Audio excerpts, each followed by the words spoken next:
Okay.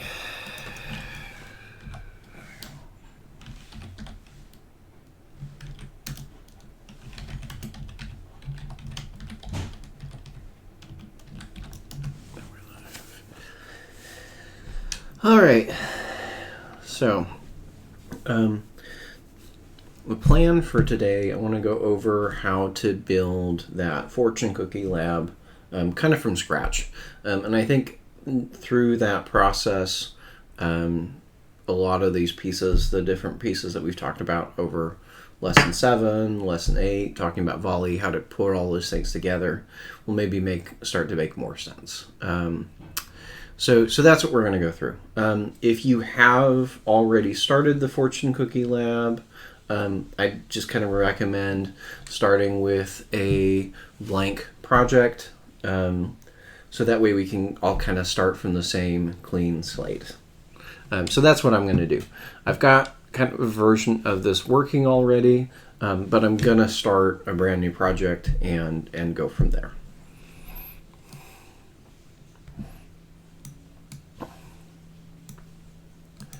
So I'm going to say File, New Project.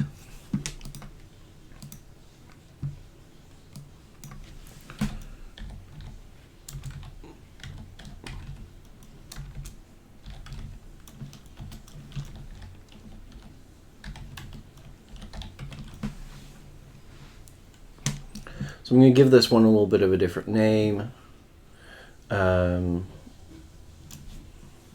Yes, I did see Graham. So I'm going to give this project a little bit of a different name to just disambiguate for me which of these that is. So I'm going to call this Fortune Cookie Live. That way we'll have 2 different project names. So I'm going to go ahead and hit Finish. That's going to start creating this project. Again, I'm starting creating this with an empty project template. I'm going to stick this on the side.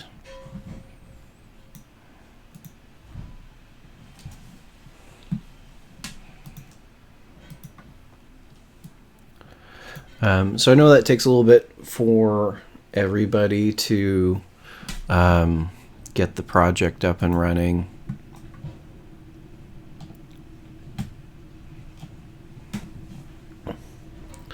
So just let me know in chat once you've got that project created, and then we'll go from there.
Who am I missing?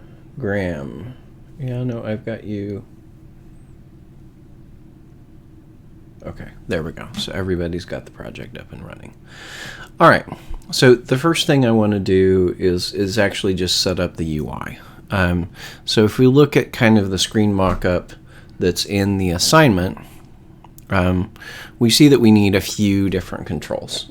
So first we're going to have an image that we're going to show here in the center, and then we have two kind of bits of text that I want to show here and here. I also want to have some sort of refresh button that's going to show up there. I'm actually going to put that into the menu. So it's going to be an action button on the menu bar. That's the way I'm going to hook that up. You can hook that up as an actual image button. That's up to you, but that's how I'm going to hook it up, as I'm going to put it on the menu.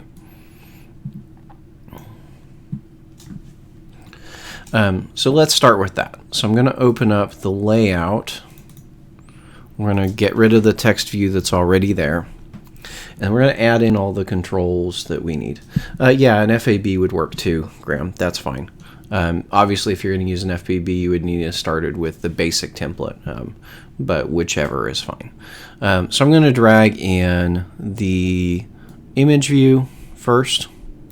Now, when I drag in the image view, it's going to ask me for an image. I don't have that yet, right? So actually, let me go grab that before I do too much here. If I go to the link here, go follow that web service, you can actually get the same image that I'm going to use here. So if I remove that last bit, get fortune JSON, so I'm saying just fortune cookie. Here's that image. So this is actually the image I'm going to use. Yeah, FAB is fine, Graham. So this image, I'm going to right click that. I'm going to save image as, and then I'm going to save it into my project folder. So for me, it's going to be obviously somewhere else for you. So I'm going to go into the fortune cookie live, app, source, main, res, drawable. I'm going to save it here. Okay. So now I have that fortune cookie file saved into my project. And if I look in the drawable folder, you'll see that I have it right here. Now, Android doesn't really like dashes in your file names per se, typically. So I'm going to change that. I'm going to rename that, refactor rename. I'm going to make that fortune underscore cookie. That way we won't have any issues when we go try to actually run the project.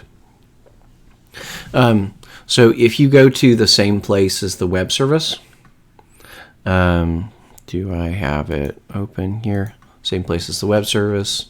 It's awt.rankin.edu. Actually, I can probably just link this in chat, to be honest. So let me just do that. Yeah, I'll just post that there. So if you look in YouTube chat, I just posted that link. All right, let's go back here. So I'm going to drop in the image. I'm going to go to project. We're going to pick the fortune cookie image. So that's going to be here. I'll get to my constraints in a minute. And then I'm going to drag in a text view and a second text view. Okay. We'll give everyone a minute to get that image and catch up there a little bit.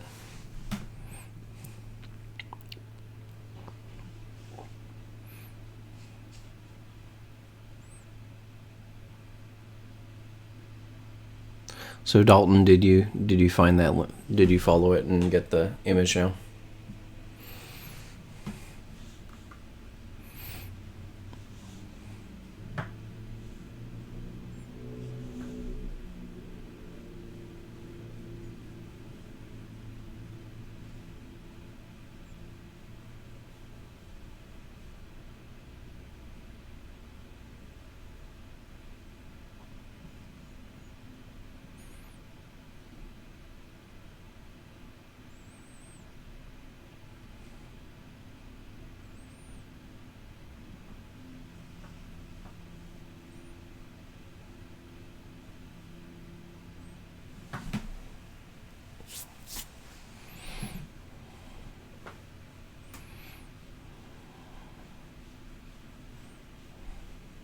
Okay, cool.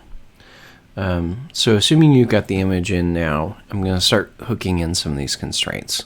I'm actually going to go to 16 dp margins for this particular problem. I'm going to link that to the top left.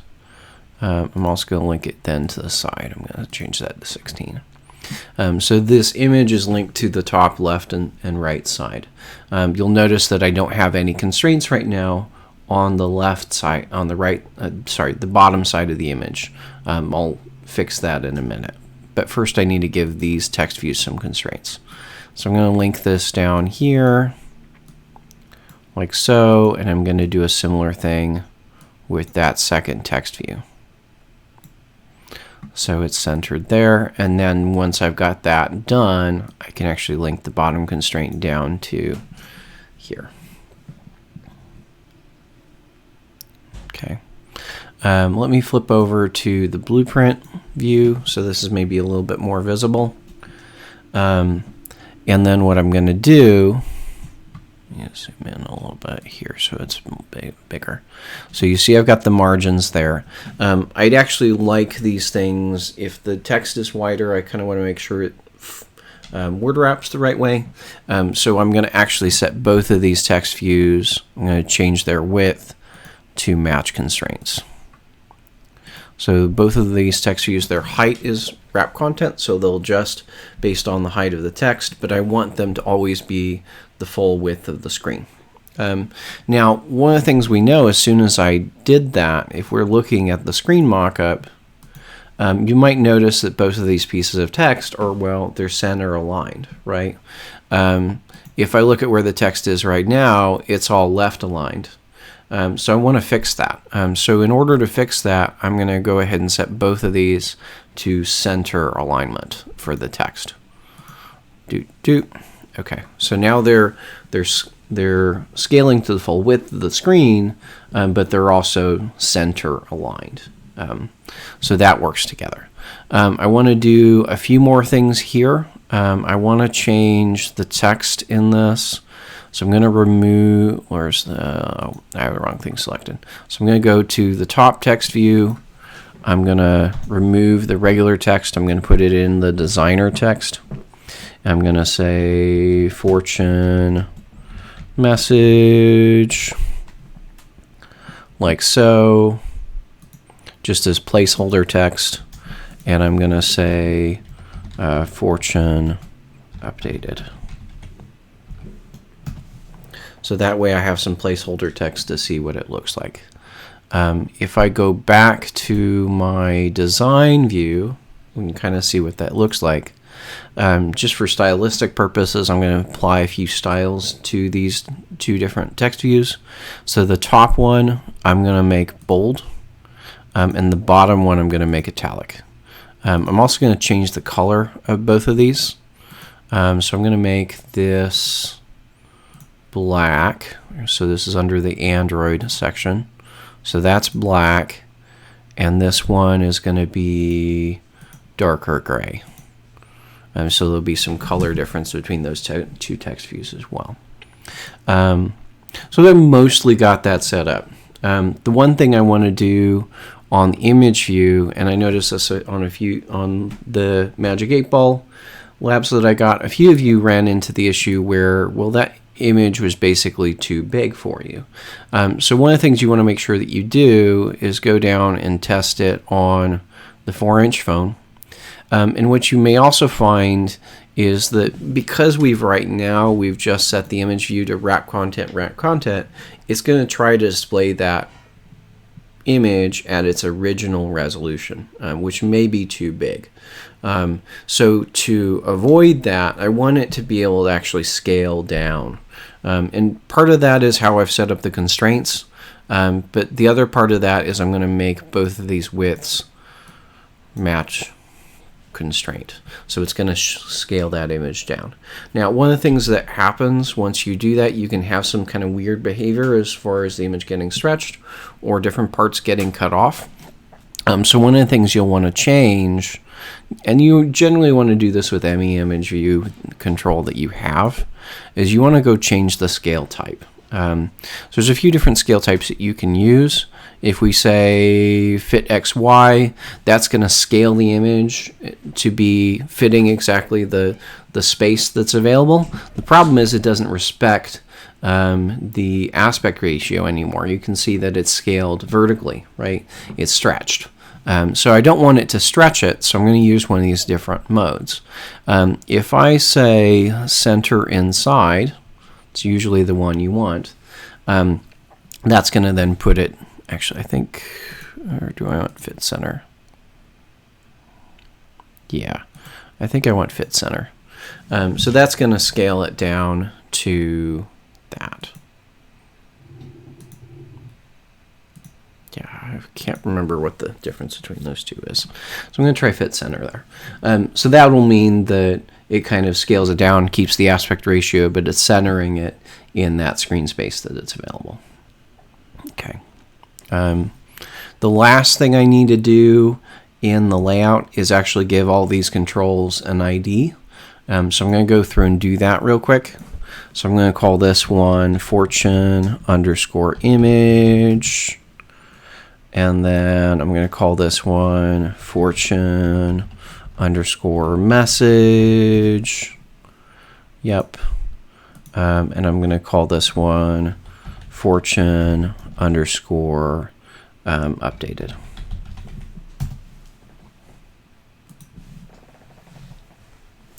So once you have all that, flip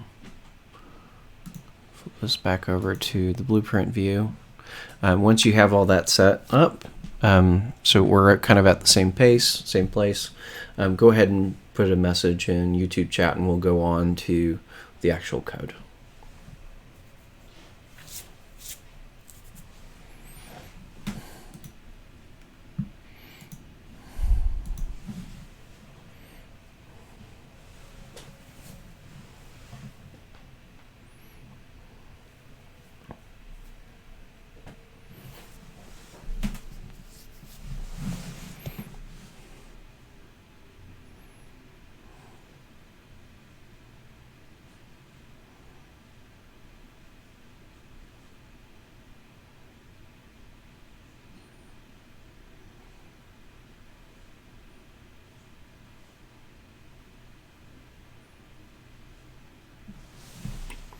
All right, so I'm going to move on to the next piece.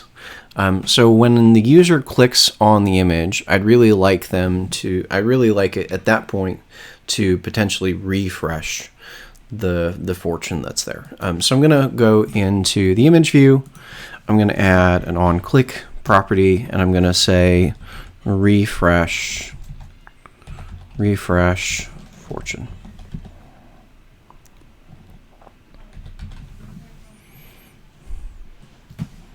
I'll enter. Let's create that method. So refresh fortune is where I'm going to do that logic of actually displaying the fortune to the user. Okay, so when they tap on it, we'll then go grab the fortune from the website and display it to the user. Okay, so there's a few things I need to do in order to get that set up. First of all, I'm going to need access to several of the controls. So I'm going to go ahead and add member variables for that up top.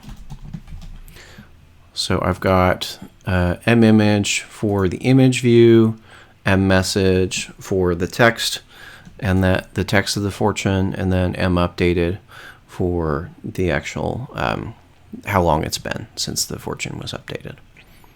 I'm also going to go into onCreate and add 3 lines to find those controls. So I'm going to say find view by ID for the image, the message, and the updated.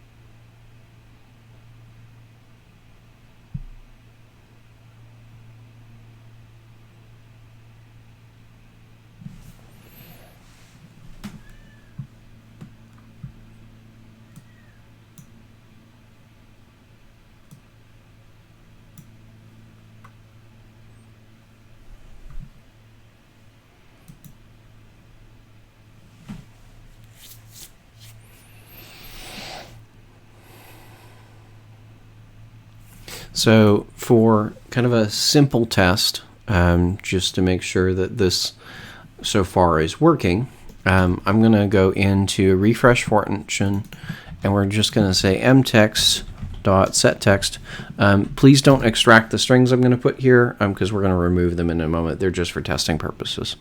So you don't need to extract these strings.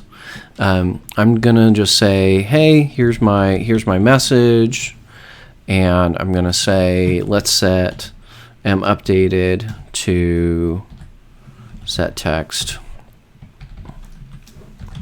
just now.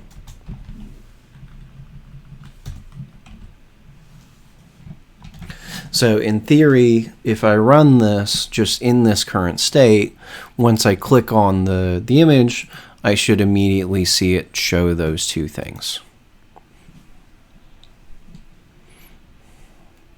Okay, so there we go. So there's nothing there initially, which is probably something I want to go back and fix. But for now, this is a start, right? So I click on the image and it shows something. So I can at least tell that my layout's working. I can try and turn this into landscape mode and see if that works. Obviously it lost its state. There we go. But we can see that we're having some basic logic working there. Now, one thing I might want to do is say, well, I don't want the user to have to click on the image to actually get the text, to actually get the fortune to get pulled from the server. So I may want to have that happen right immediately when they open the app. So what I'm going to do, remember that there's a few lifecycle methods that we have to work with, right? So onCreate happens when that initial screen gets created. OnStart happens anytime they kind of come back to the app on resume. So I could put those in different places. I am going to use the onStart method here to make an initial request to there. Oh, looks like I have the other version of the app installed. Let me go ahead and uninstall that just to make sure I'm not getting notifications from the other one that I wrote previously, because that will make things confusing. There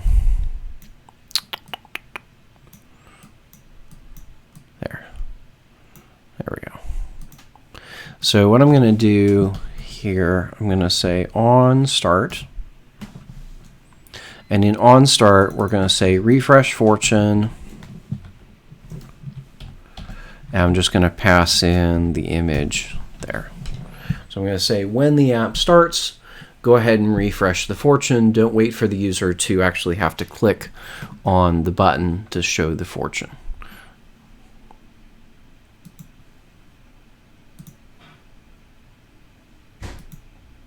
So you'll see it immediately, as soon as the app started, it went ahead and displayed that message and just now.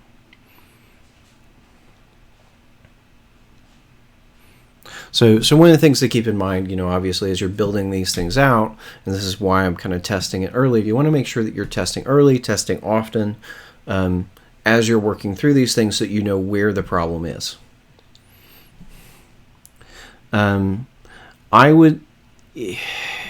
It all depends. The problem with saying perform click image, then you're kind of assuming that, well, clicking on the image should do a certain thing. So it really does depend. You could do it really either way, realistically either way. Usually, to some extent, the way I might do this is I might actually just make another version of this that doesn't take a parameter. So I might say on-click image and refresh fortune. So if we change that to kind of work through and see how that would work. If I say, well, let's refactor, rename on-click image, right? So I've got on-click image, and then I have another method, public void refresh fortune. which doesn't take a view, right? So I could restructure that in this way. Now that my onClick is calling here.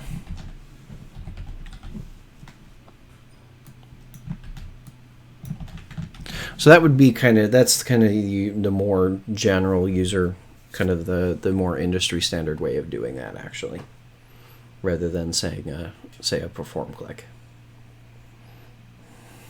Is we just put the method in there in such a way that it doesn't need a parameter.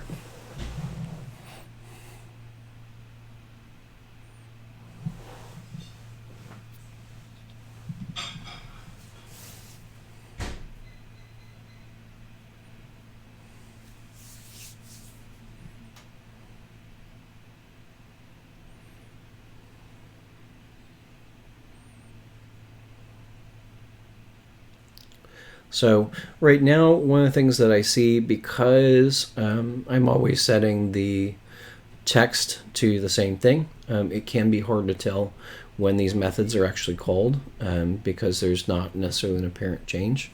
I might want to put in here a little toast so I can see how things are actually working. So toast.makeText, I'm going to put in this. And I'm going to put in or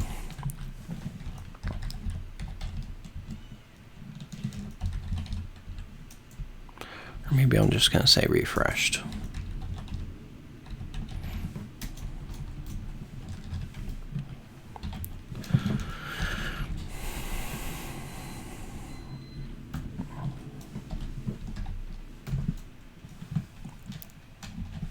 So that way I know for sure anytime this method is called, even if the same fortune is being shown multiple times. So let's go run that. So what you'll see when it starts, there's that message. If I click on it again, you'll see that message pop up again.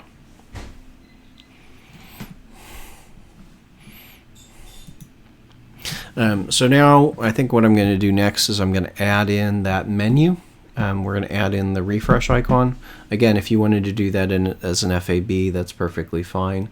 But I'm going to do that as a menu.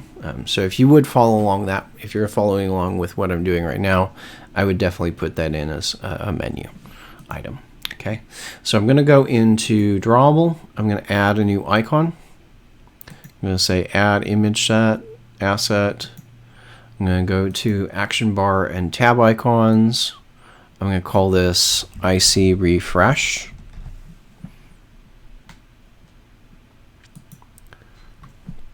And I'm going to go look for the refresh icon there.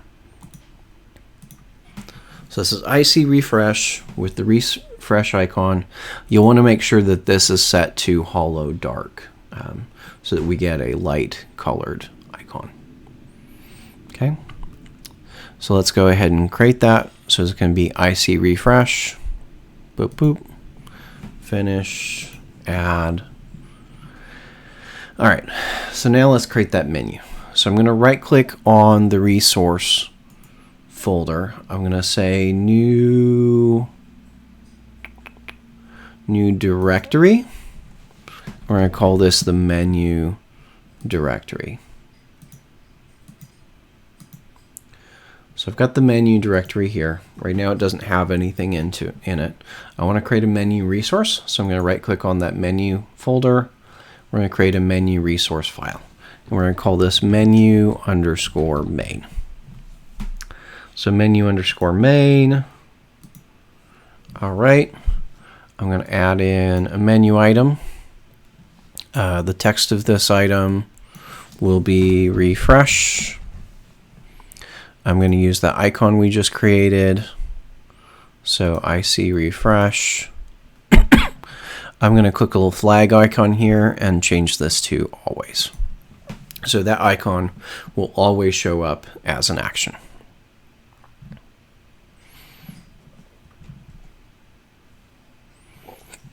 I do need to give this an ID. So I'm going to give this an ID of action_refresh.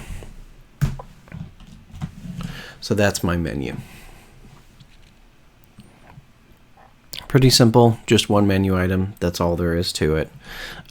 You will notice that there's a little red, a little warning symbol here. So I do need to extract that resource. So I'm going to go in here, Alt Enter, extract resource, and I call that action refresh as the name of that string.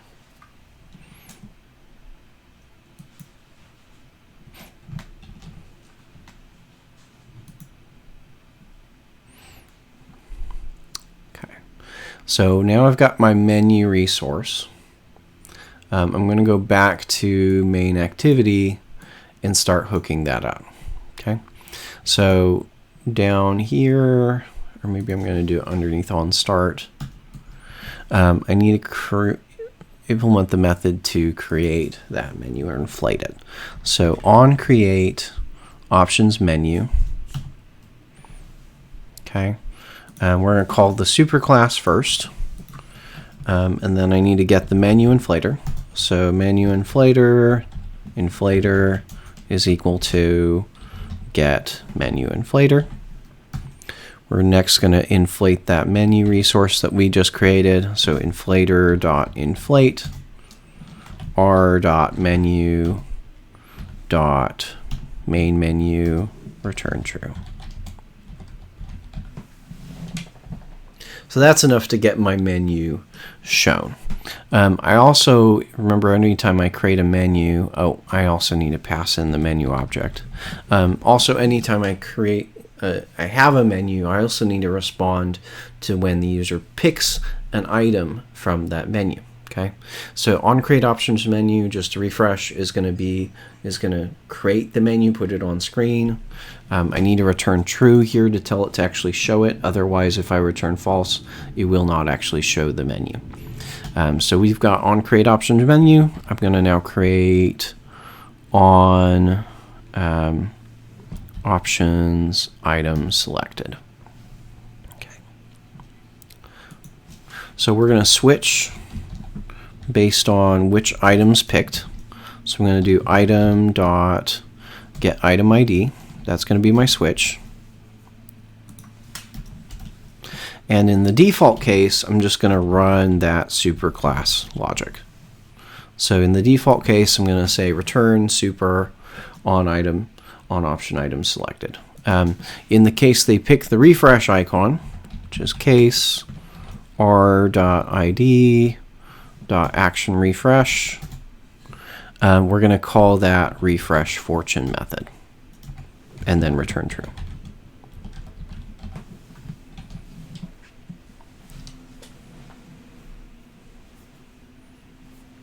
So these two methods is all I need to actually implement that menu.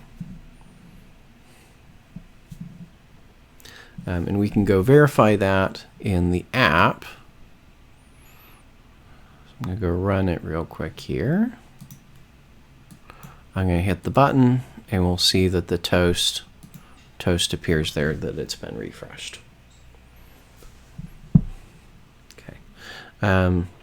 So let me know when you're back up to this point, and we'll move on to the next thing.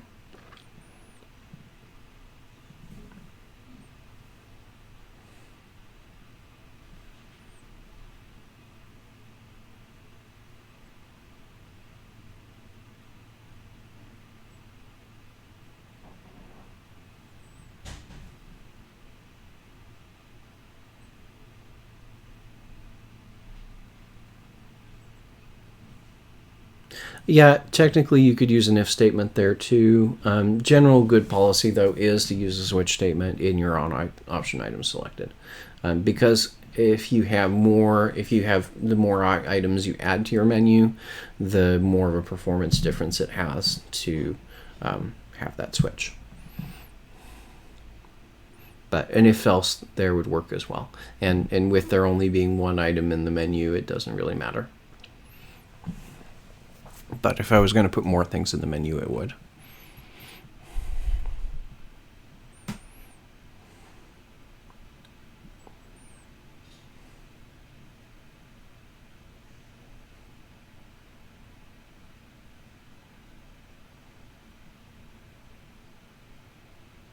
Yeah.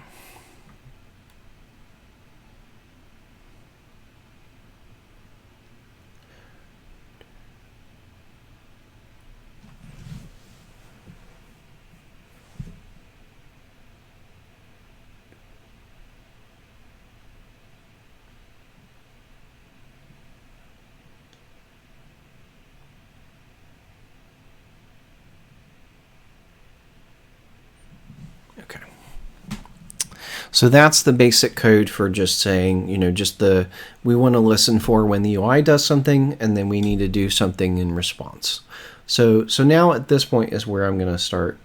I think I'm going to, looks like my stream's a little bit buffering. Okay, so we've got the UI stuff hooked up. So I'm going to now start hooking up Volley to actually start sending requests out to the internet.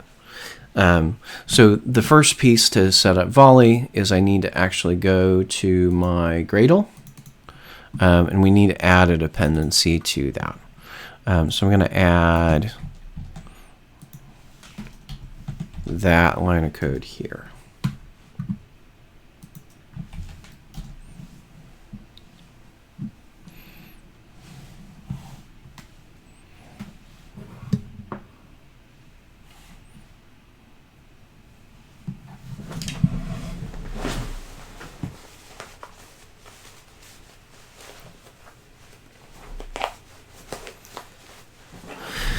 So once I've added the dependency for Volley, I'm just going to hit sync now.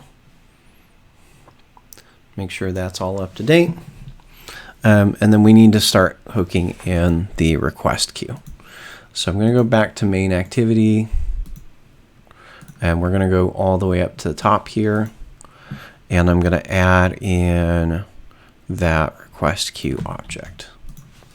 So I'm going to add a member variable for it. Call it mRequestQueue. I'm going to then create the request queue inside of onCreate.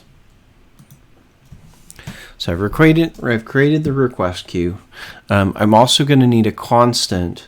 I'm going to need that URL where the API is. So I'm going to get that from the actual lab assignment. Here's where I'm going to add that in there.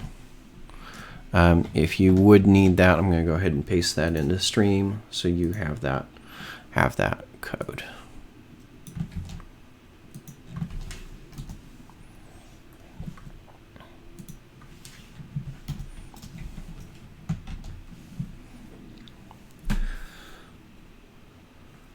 So that constant I'm going to use in a minute. So I've got a constant for the API. I've got the request queue object set up, so that's created in onCreate. And now I can go back down to my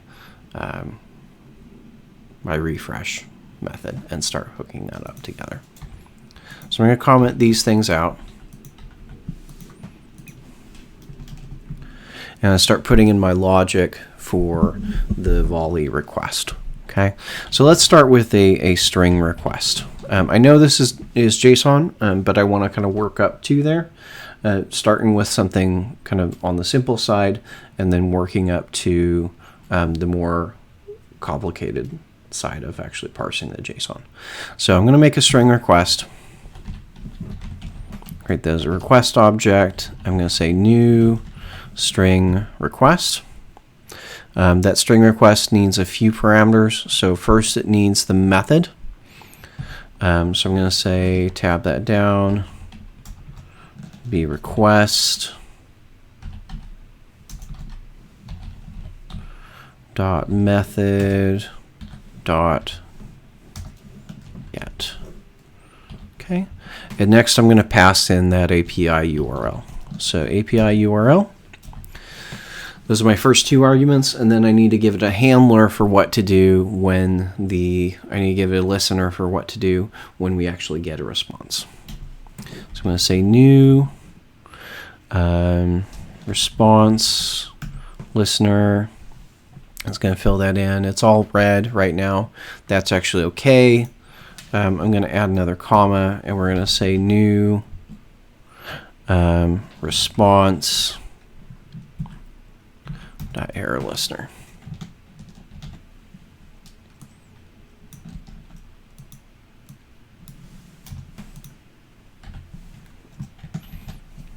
So that's my basic structure. So I've got my method, I've got my URL, I've got a response listener, and I've got an error listener.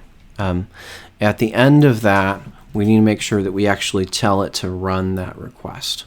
So I'm going to say mRequestQueue.add, and we're going to add that request object.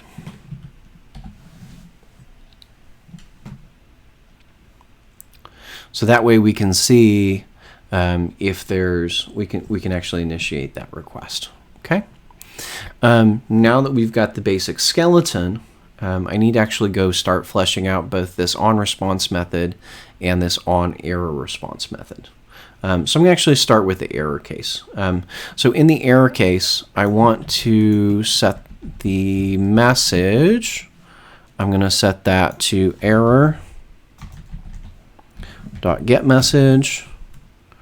I'm going to set mUpdated to just now, and I'm going to show a toast for that we had an error.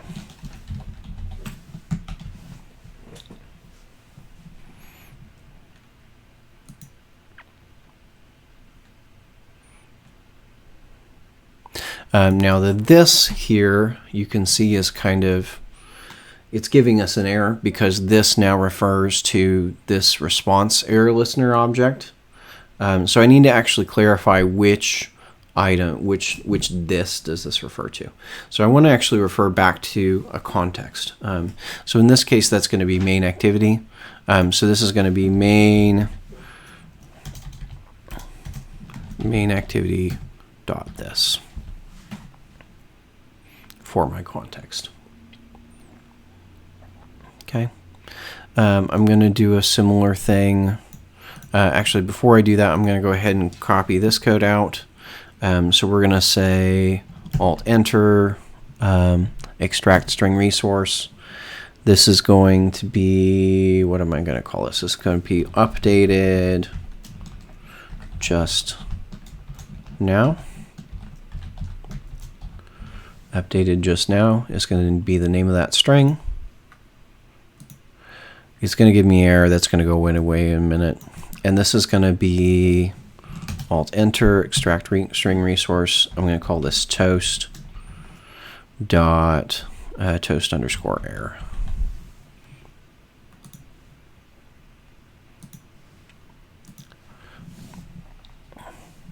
And if you do a quick change and change it back, that'll make the red underline go away. So I've extracted both of those two strings into the strings XML. I'm going to go copy this code over to the onResponse because it's basically going to be the same thing, but I'm going to have different messages. So I'm going to say refreshed here. And here I'm going to put in the response. Whatever the server sends back, I'm just going to put that in as the response right now.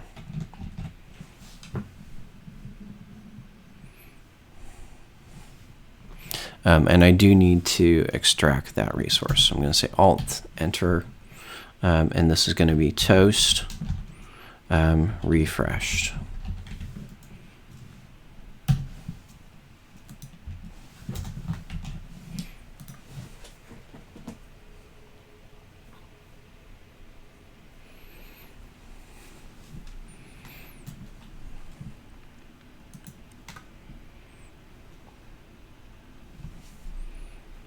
It does, but remember that JSON is actually still a string. So if I read it in as a string, I'll still get something that's valid. I do need to change that in a minute, so I'm going to change that to a JSON object, but I'm going to start with that as just being a string request. Okay, so you can see what's happening here. If I run this code as is, you can see I'm immediately getting an error. Okay, so it says Java IO exception, clear text, HTTP traffic to AWD Rankin EDU isn't allowed, right? So I've posted that article about how to kind of fix that because we're sending this to HTTP, not HTTPS. So if you'll remember right, we'll need to go make a change in our manifest to allow that HTTP call. Okay. So I'm going to go over to my manifest. In the application tag, okay, be real clear, this needs to be in the application tag. I'm going to add in there uses clear text HTTP traffic. I'm going to set that to true. If I run that again with that change made, you'll see now that it complains about something else, right? So because we haven't told it what permissions we need, right? So it's complaining about the internet permission being missing. We don't have permission to get out to the internet. So I need to add in that permission, and while I'm at it, I'm going to add two other permissions that we're going to need in a minute. So I'm going to add in here permission internet, access network state, and receive boot completed. We need all three of those different methods, different permissions to make this work. So updated is going to show us the time between, in the end, the goal is to get that updated field to show how long has it been since now to when that last updated date is.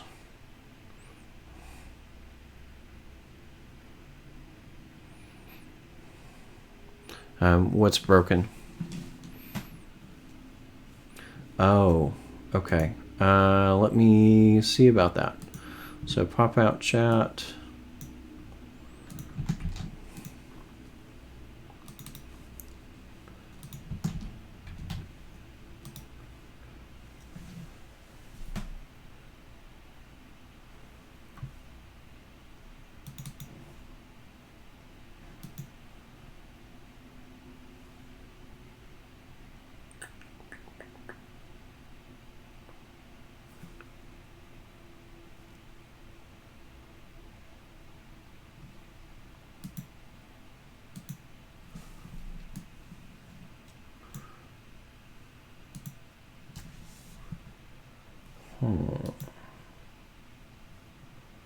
So people are still seeing stuff, but it's not copying the chat onto stream.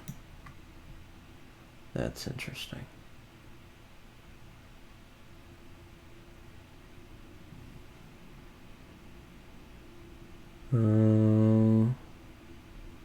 Yeah, I mean, I put the URL in there. It might be. Wonder what happens if I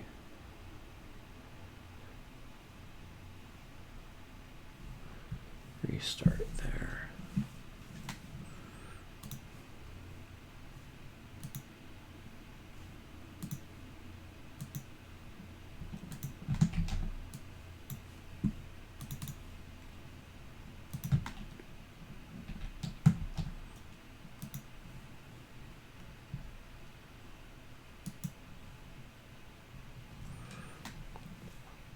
Okay, I'm not entirely sure why it's not recording the chat on stream. I think that's just something I'm going to have to leave. Yeah, it might have broken when the stream froze. I don't know. But from what I can tell, just trying to fix it in OPS, it doesn't seem to be responding. So I'm not sure what I need to do to fix it. It may be something that in my CSS that's not right. I don't know. Anyway, I'm going to keep moving. I can still see your chat even if it doesn't show up on the screen. Does everybody have those permissions now that were added in here?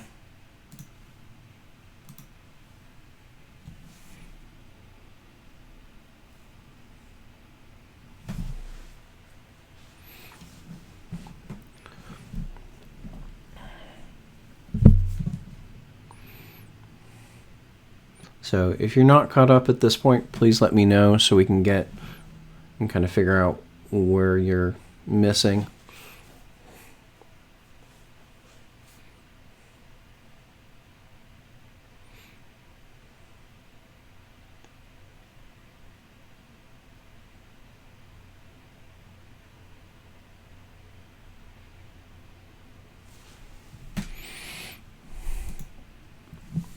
So if that's all good, you should be able, it should load it right when you start. Mine keeps crashing, I'm not sure why. So Brandon, have you looked at Logcat, and is there anything showing up in your Logcat errors?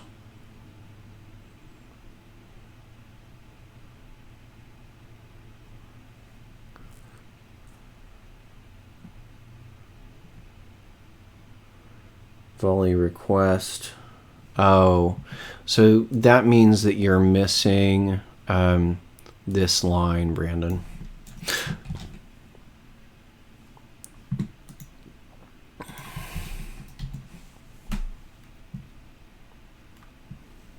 So you never actually created the request queue at the beginning.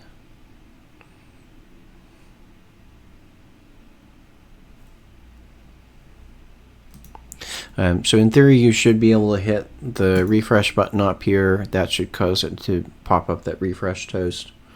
You should be able to click on the image. That should initiate it as well. If I leave the app and come back, you should also see it seeing the refresh toast as well. And that's because of the onStart call. So that way, there's a few different ways for the user to initiate the refresh and make sure it's updated. So that's everything really. That's for the most part everything on the front end. I do need to do a little bit more with the JSON here.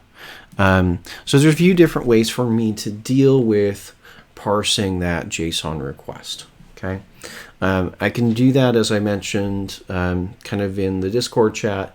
You can use JSON here at this point. You can use the JSON.org libraries, or you can use Jackson. Any of those three will work. I'm going to use the JSON.org library here, just because it's kind of built in and it's going to be pretty quick to do it that way. So in order to do that, I just need to change this request here from being a string request to a JSON object request. If you were using Jackson, you would still want to keep it as a string request and do the logic in here. But because I'm going to use that JSON.org, I'm just going to swap this over to be a JSON object request. Everything's going to go error out. That's okay. We'll come back and fix that in a minute. Now, one thing about the JSON object request is it actually does allow us to send data to the server, which the string request really didn't. So there's a third parameter we have to add in here, which is going to be null.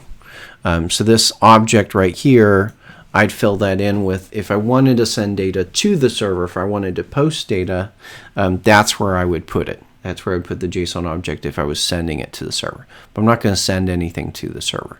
I also need to change these types here to JSON object and JSON object, because now we'll be getting back a JSON object instead of getting back a string. Okay. So the next thing I want to do is start to parse the data that comes back.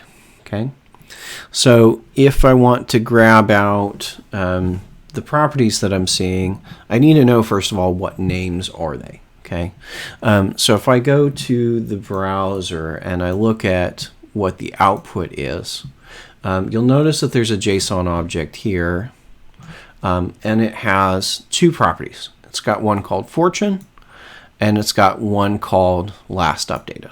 Okay, so those are the names of the properties in the actual JSON object that we're getting. So we do need to use those two names in our code. So if I go back to here, unknown host exception. If you're seeing unknown host exception, that means you have no network connection, and that means you need to turn off airplane mode. So we're going to say try, we're going to catch any JSON exceptions that might occur.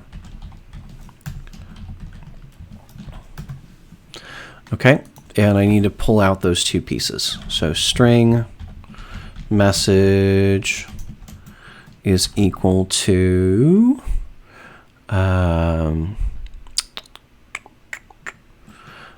response dot get string. We're going to ask for fortune, and string updated or last updated is going to be response dot get string last updated. So that's going to allow us to try and extract those two pieces. Okay. Now, in the case that this is all good, I'm just going to move those 3 lines here. We're going to say, well, let's show the message. Let's show last updated. And then we're going to show that toast that says refreshed. So assuming everything's good, assuming we get back a valid JSON response, that's what I'm going to show. If there is any problem in parsing the JSON response, then I want to show the user an error instead. So the way I'm going to do that, I'm going to go into this exception case, and actually it's basically going to be the same thing as what we have with the Volley error. So I'm actually going to copy those 3 lines in here, and this is just basically going to be the text of the message is going to show there. I'm going to say updated just now, and we're going to toast and show an error. So if there is any problem parsing the JSON, that's how I'm going to spit it out to the user to say, hey, here's what's up.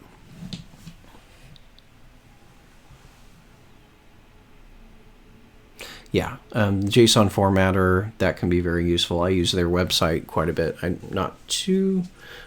I'm sure they have I'm sure I've used their Chrome extension at some point too. But they have a website as well that you can read things out as.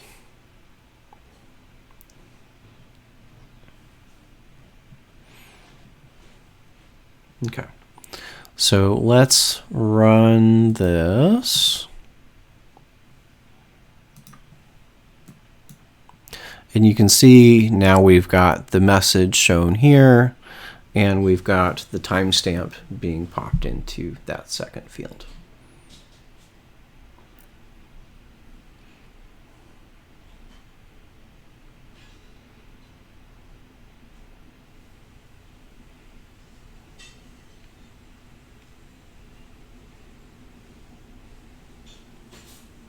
What kind of exception are you getting, Jeremy?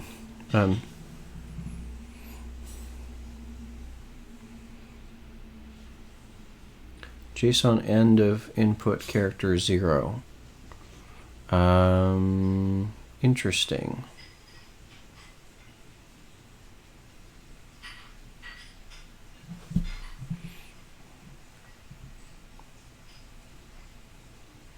I'm not exactly sure why.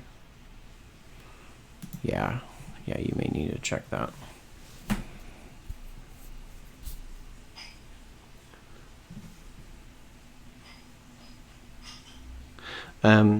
This is probably a good point to take a break. We're at 1:40, so I give a chance for people to stretch their legs and, oh, that's interesting. As far as it work, I don't know why it would be working on their device but not your emulator.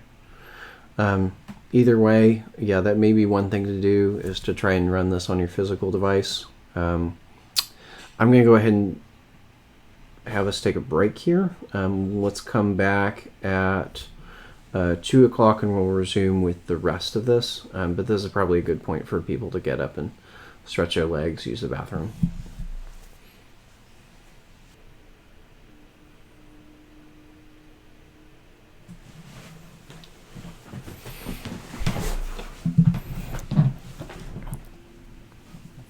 So for the most part, we have everything working here on the front end.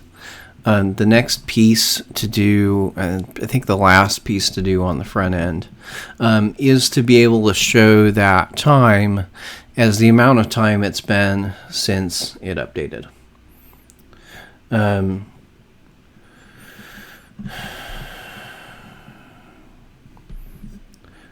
calendar class for parsing the date. Is this normal? There's a few different ways to parse it. So I'm going to probably go through simple date format because that's the one I'm most familiar with. So I'm going to stick this off to the side, emulator off to the side. I'm going to look at what the format is that's coming back.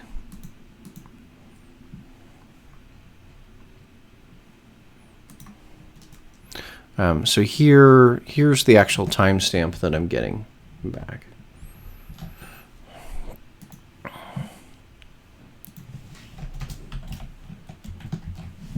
So if we look at that, we'll see a few things that are going on.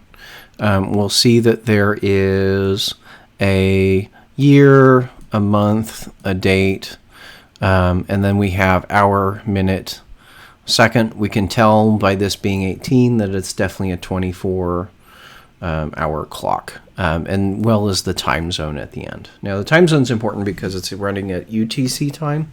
It's not running at Central Time. So we need to make sure that we parse it in the correct time zone. Okay. So in order to do all that, I need to build up what that format's going to be. So if we're looking at the documentation, this would be a good place to go look up the documentation. So I say Android SDK,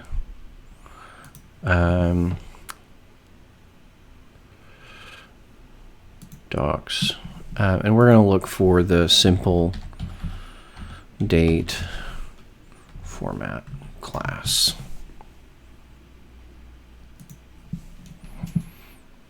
Okay. So here we've got a few of these format specifiers. Okay. So if we look at that next to what we have,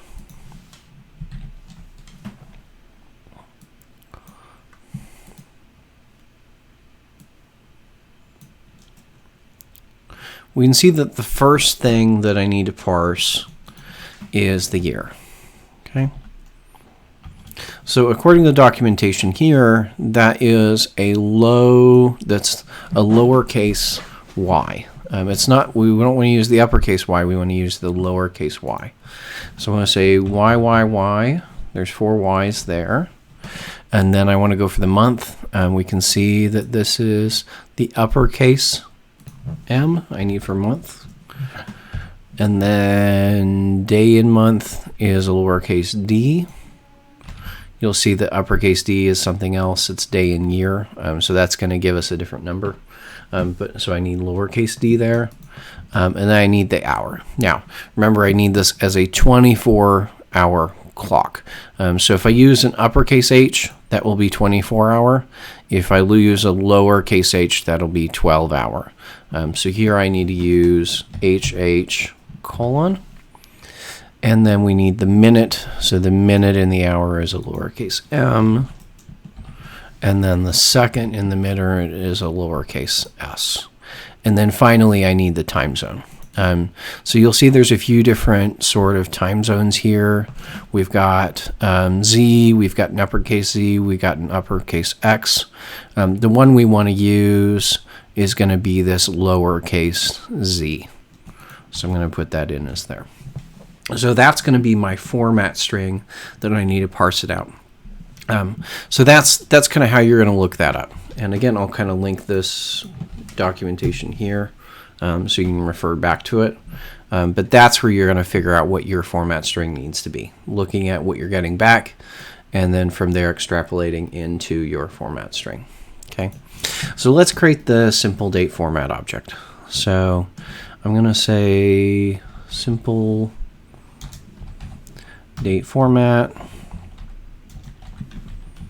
is equal to new simple date format, and then I'm going to give it that string that we just built. So that's our pattern.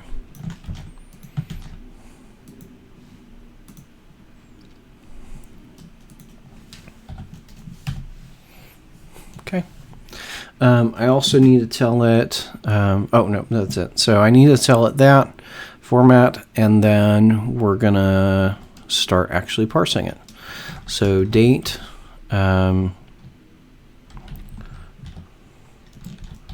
updated date is equal to format dot parse. And we're going to parse that last updated string. Now you see this can throw a parse exception here. So I'd need to also catch that here. I'm going to go ahead and just change this to exception. So any exception that gets thrown, we'll go ahead and just deal with it by showing an error message to the user. I need to alt enter to include that, import that class. Okay, so we've got the last updated date. We have it parsed as a date object, but the problem is, as is right now, I can't actually do any math with that to figure out the difference between now and that date. So I need to actually be able to do some calculations there to know how many seconds it's been. In order to do that, I actually have to go down and represent the time in milliseconds. That's the only way to really do it. The math without using the local date, local time classes that are available in newer versions of Android, but not available in, say, API 21. So I'm going to create a long, and this is going to be last updated millis. And that's going to then be, I'm going to take the last updated date, and I'm going to call get time. Okay, so that's going to give me the number of milliseconds that it's been since January 1st, 1970. And then I can compare that with the current time. So I'm going to say long current millis is equal to system clock dot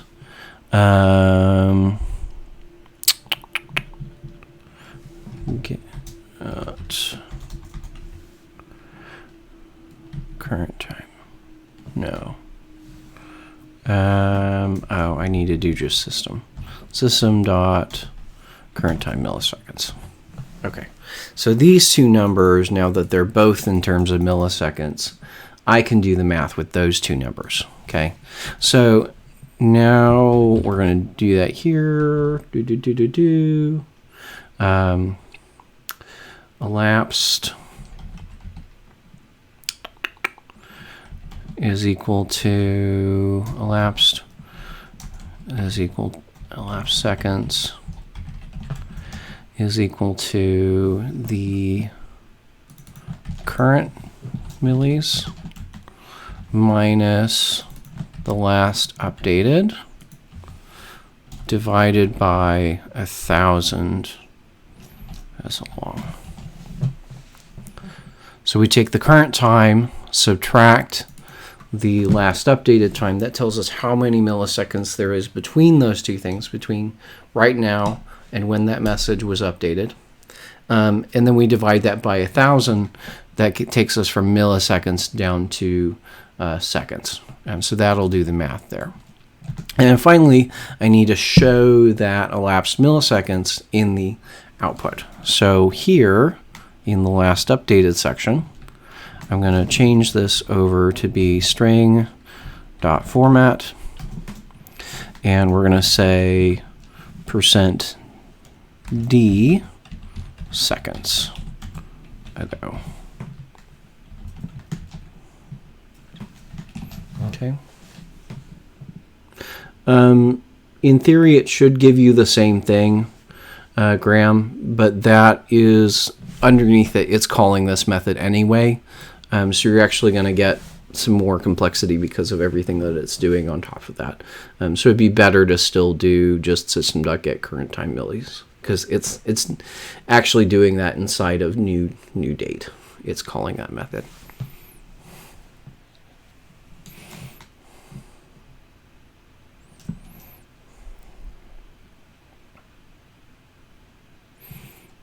Okay, so let's run that. Let me just make sure that we're getting the correct output.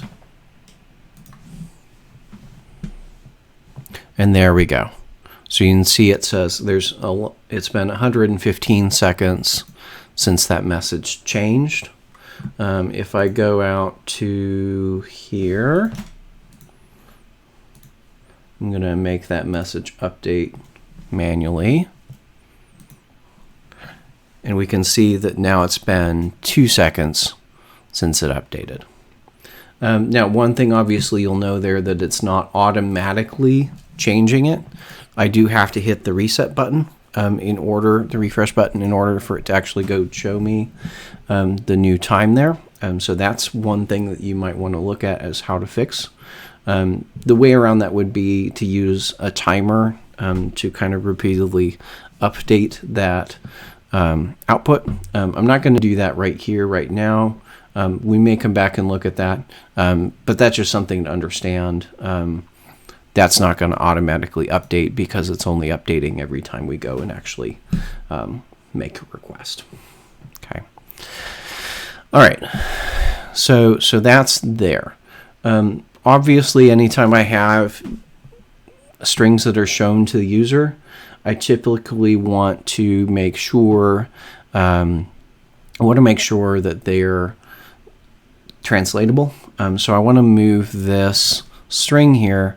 I'm going to extract that into a string resource. So I'm going to do Alt-Enter, and we're going to say updated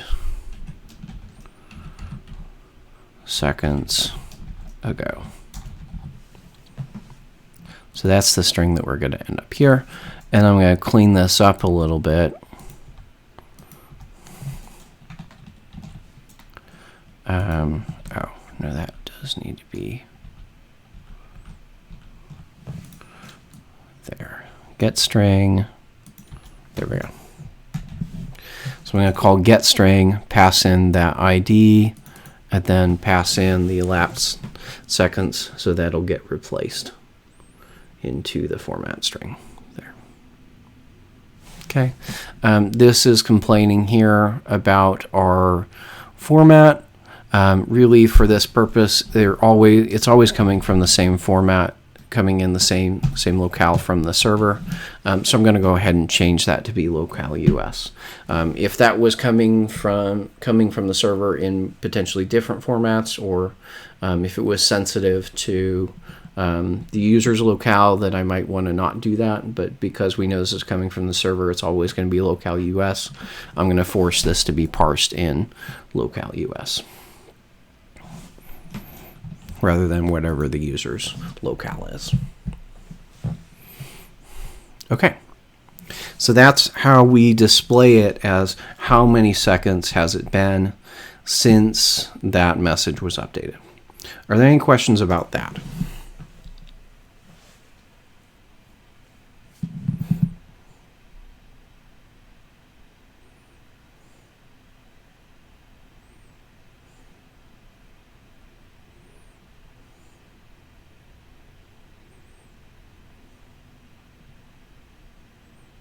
Okay.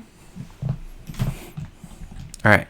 So now let's start getting the actual notifications up and running. So I'm going to go back to here. And I'm going to start with I'm going to start by creating a application object. So this is not something that we've done in the lecture before, but it's a really, really valuable skill at the point we're at and for things kind of going forward. So the application object is something that lives and kind of governs the entire context of our application. It gets instantiated, created when the app starts, regardless of how the app starts. And it happens before even your activities come on screen. So it's a really good place to put logic that we want to say, okay, well, this is only going to happen once when the app starts, and then the rest of the app can use those objects, those things. Anytime you would want to maybe create a singleton, in Android, it's actually better to use the application object instead of creating a singleton, since there's only ever one application object and there's so many issues with singletons in and of themselves. So it's usually a good way to get around that singleton pattern instead of actually using the singleton pattern. So I'm going to create a new class here in my project, and we are going to call it Fortune App.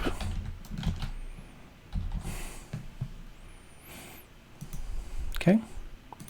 This class is a subclass of the application class. So I'm going to say it extends application. And then what I need to implement here is the onCreate method. Okay. So this onCreate method is called when the application starts. Okay. And we're going to use this to do two things. We're going to use this to create our notification channels immediately when the app starts. And we're also going to use this to schedule our jobs so that we make sure that those are always running. Now, if I just leave this as is, this will actually never get called. I can test that by putting in here, I'm going to say toast, make text, started, and oh, I need to put in this. Started toast dot long dot show. Let's make this actually say app started. Okay. Yeah, it does need to be added to the manifest. I'll do that in a minute. I just want to show you what happens should you forget to do that step. So you notice that that toast hasn't appeared, right? So if I just create the class here, it's not going to show up. Okay. All this code in our onCreate is basically null and void. So I need to make sure if I'm creating an application object, I need to then declare that in our manifest. So if I go back to the manifest, I'm going to say android.name is .fortuneApp. That's the class that we just created. Okay. So now, if I run the application,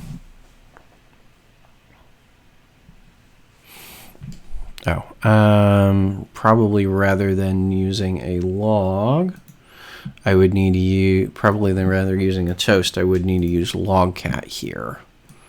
So let me do that. So private static final string log tag equals FortuneApp dot class dot get simple name, and here I'm going to log dot I log dot I. I'll log the log tag.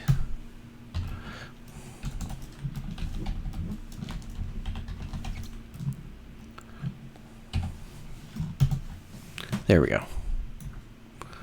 So write that out to log instead of using a toast.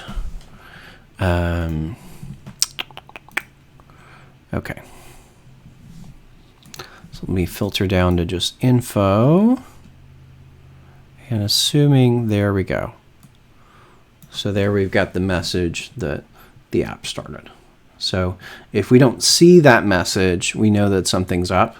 We know that we haven't set things up properly, and it probably means that we haven't added the Android name property here to declare that it's our application subclass that we want to use. Okay. So the next thing I want to add into there is I need to add a few constants for different pieces, so namely notifications and our job scheduler. So I'm going to add 3 constants in here. So I'm going to make these all public. So public static final string. This is going to be my primary channel ID.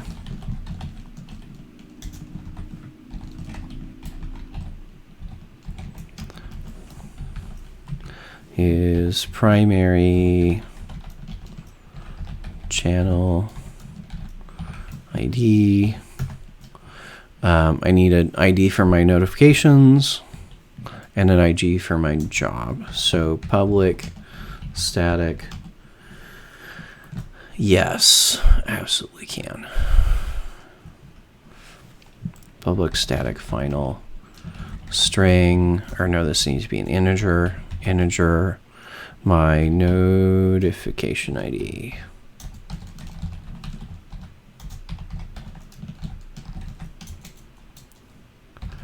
Is 0, and I need another one for my job ID.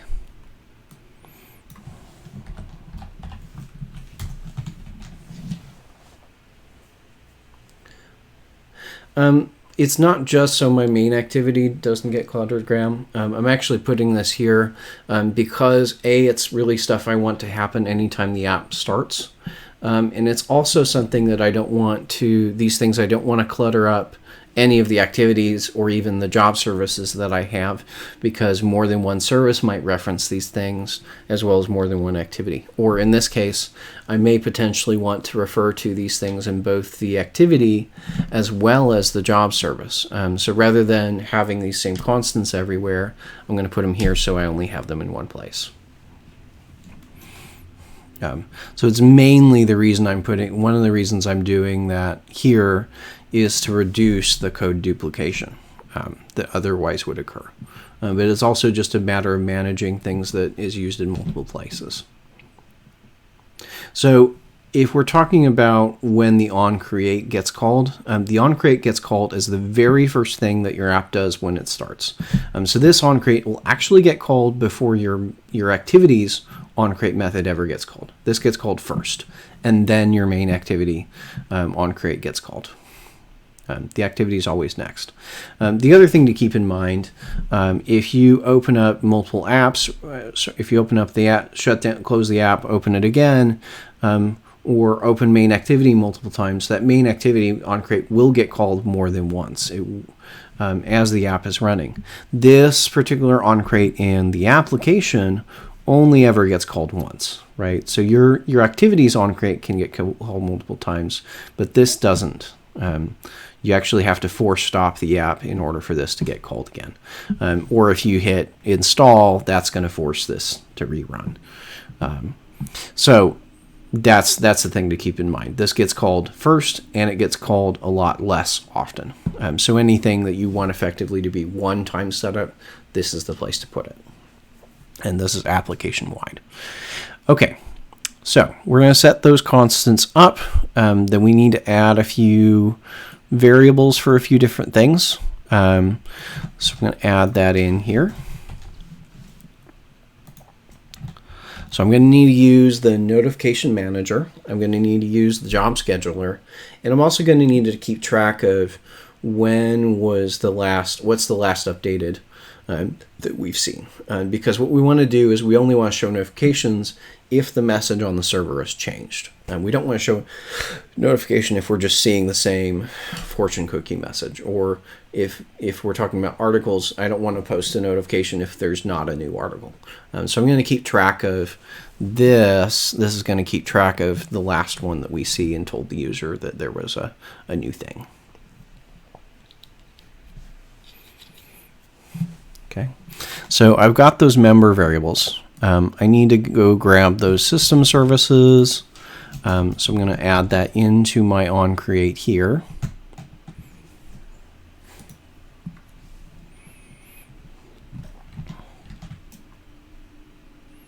So I've got both of the system services, the Notify Manager and the Job Scheduler.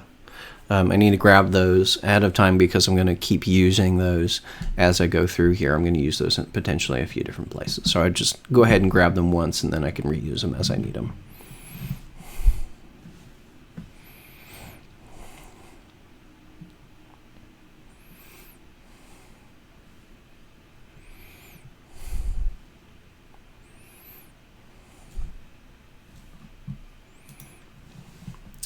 So the next thing I want to do is build out the methods to create the notification channel as well as to schedule the job. Okay, so I'm going to go down here and I'm going to say public void create notification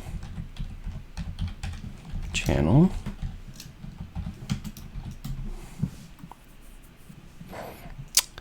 And in here, we need to first remember that notification channels are only valid for API 26 or higher. So I need to check the current version of the operating system. So I'm going to say build.version.SDKint and check that that is greater than or equal to 26. Okay. So if we're running API 26 or bigger, that's where we're going to create our notification channels. So notification channel is equal to new notification channel object. I need to pass in the channel ID, primary channel ID. We need to pass in the name of the channel. So my name here is going to be New Fortune. And I need my importance. So notification manager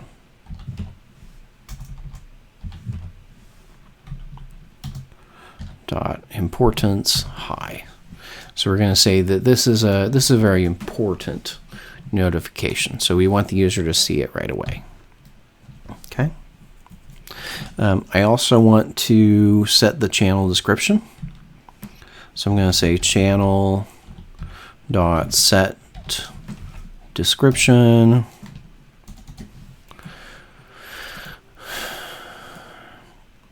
I'm going to say notification of new fortune cookie message is my description. And then once I've created that channel, once I've got it fully set up to the point where I want it to be, I'm going to then actually tell the notification manager to create it. So notify manager dot create notification channel, and we're going to give it the channel object. Okay.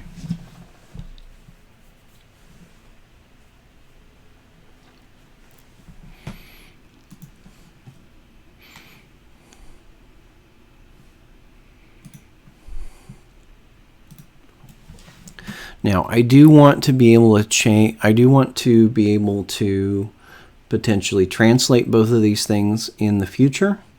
So I'm going to go Alt-Enter on this, and we're going to extract that string. So I'm going to call this primary channel name. I'm going to extract this one, and this is going to be primary channel description.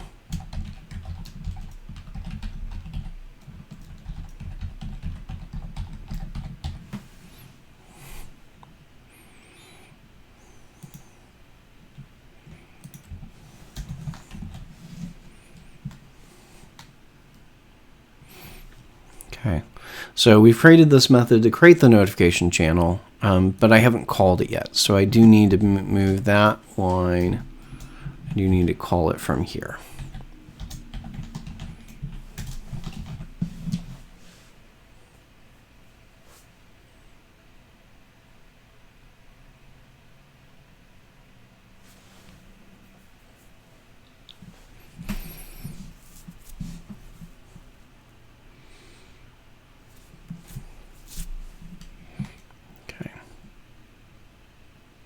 I'm also going to add in a method to send a notification.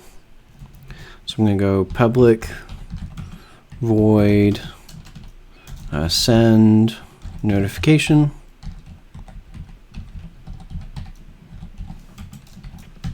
Okay. Now this method is going to take the data that we get from the server. So I'm going to add in two parameters. One is going to be the message, and one is going to be the last updated. So that those two things we can pass into here wherever we get them, and then that's going to show the notification from there. Okay. All right, so let's start building out that logic. So I need to create the notification builder first. So I'm going to say notification compat. Compat dot builder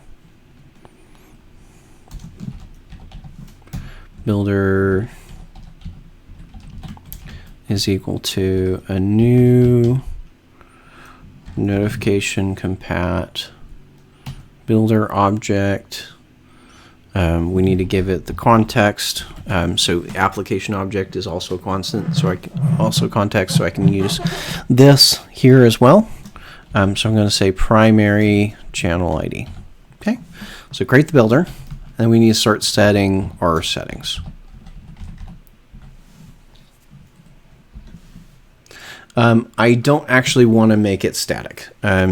Effectively, my application object is sort of static because I can call get application from wherever I need to, from either the service or from the activity. So that's the way I'm actually going to get to this. I'm not going to make this static per se, even though it effectively will be. So I'm going to say the builder, we need to set some of the properties. And if you'll remember right, we always have to set an icon. So I'm going to set small icon. And I'm going to actually just reuse the image that we had earlier. I'm going to use that fortune cookie image as my icon.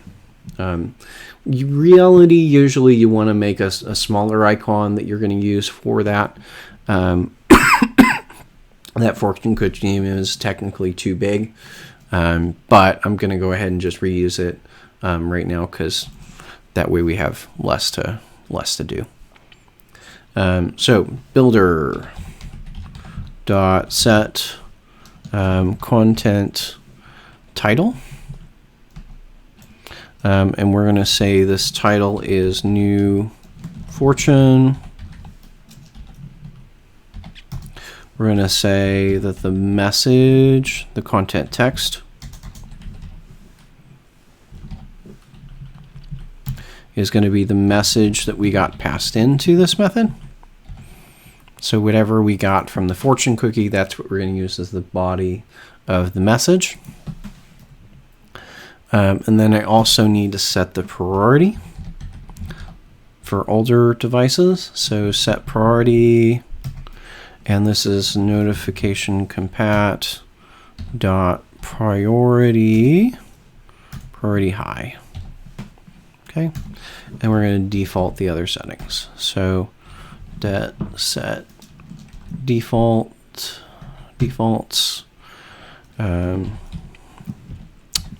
notification compat dot default all. Okay.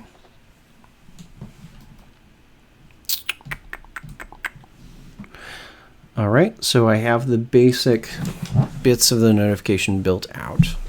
I need to create that pending intent that's going to happen when the user taps on the notification. So I'm going to create that basically the same way we've done before. So intent, content, intent is equal to a new intent. This dot main activity dot class, because I just want it to open up the main activity when they tap on that notification. Okay. Next thing, we need to actually turn that into a pending intent. So pending intent, call this pending content intent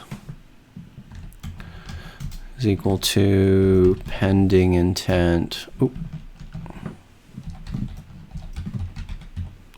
dot get activity. Okay, so we're going to say get activity, and we're going to use this as our context still. I'm going to use the content intent object that we just created, and then the last thing I need is the flags. So it's going to be pending intent dot update current, or flag update current. So So if the notification's already out there, we're going to go ahead and just update it.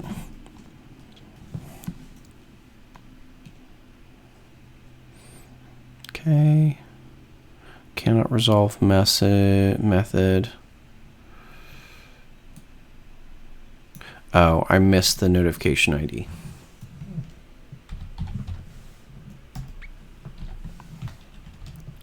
Again, this flag says just if there is a pending intent already out there for running the main activity, we're just going to update it. In this case, it doesn't really make much difference, but if we were adding, for instance, say extras to that pending intent, that would mean that we changed the extras that are attached to it. So it doesn't make much difference here because we're always posting the same intent.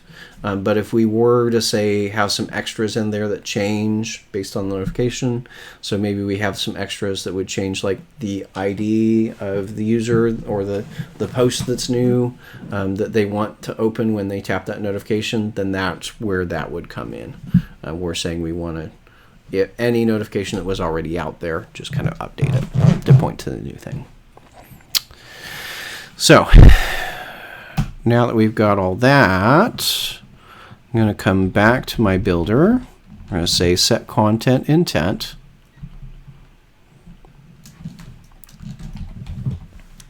Content intent is the pending content intent. And then builder dot set auto cancel to true. So we want the notification to go away automatically when the user taps on that notification, and we don't want to have to manually dismiss that notification. We want it to go away as soon as the user taps on it.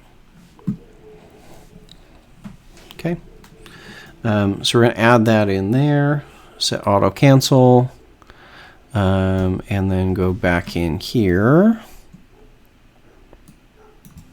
And we want to actually show that notification. So m notify manager dot set notify.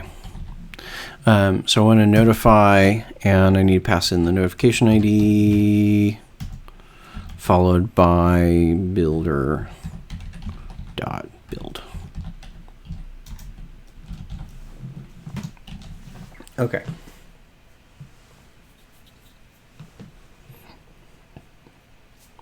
So we have a method here that can send a notification, right? We haven't called it anywhere yet. So even if I run the app, under no circumstances is it going to send a notification? But at least we have the logic there to start to do that. Okay. So I'm going to give everybody a minute to get caught up. Go ahead and post in YouTube chat when you've got all of that, all the send notification method. And if you have any questions about this, go ahead and post them as well.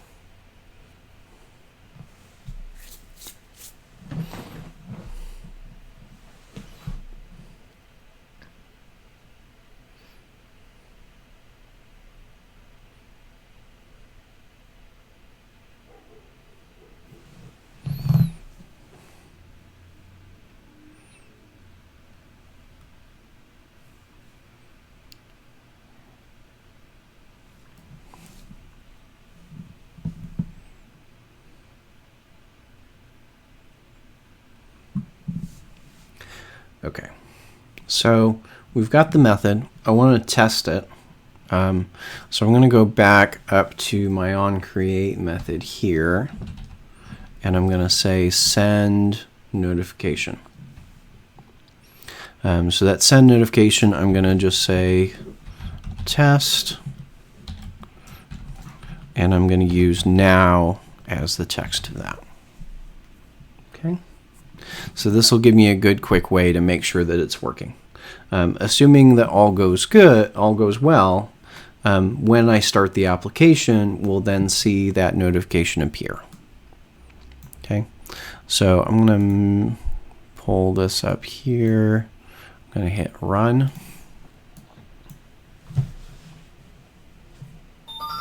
And you can see as soon as the app starts, we're now seeing that new fortune test with that fortune cookie icon. Okay, so that gives us a good way to test that this is just working. Okay. Now, one thing I may want to check is that that notification doesn't fire a second time if we see the same last updated date. Okay, so the way I'm going to take care of that so it doesn't show up twice, we're going to go ahead and test it here twice.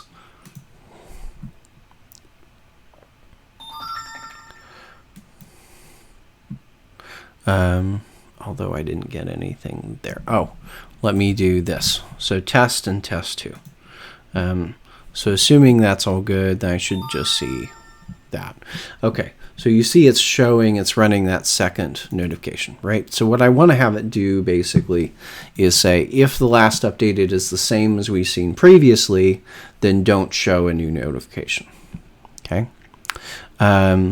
So we're going to go back down to the send notification method. And I'm going to, at the beginning of that method, I'm going to say if either m last updated is null, meaning that we've never run this, right? Because initially it's null. Sorry, if it's not null, and m last updated is equal to last updated, then we're going to go ahead and just return. We won't send the notification out if the last updated hasn't changed. Okay. Now, if I just leave that as is, we're still going to see the notification for both because I haven't actually saved the new last updated. So I'm actually going to move that down. I'm going to come down here to the bottom of the method. We're going to say m last updated is equal to last updated. So this means if I see the same notification twice, or the same message twice, I'm not going to update it unless the last updated time has changed. Okay, so let's run that here.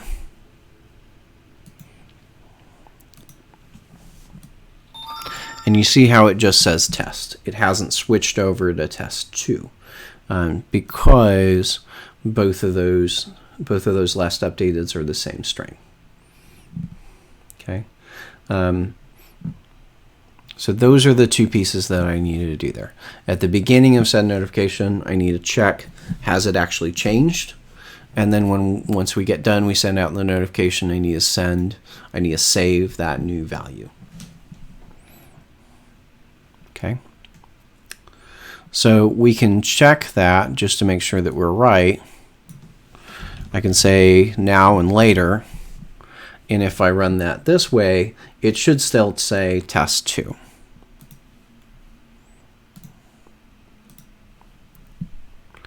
So it's gone and switched it over to test 2 because it has changed, because the last updated has changed.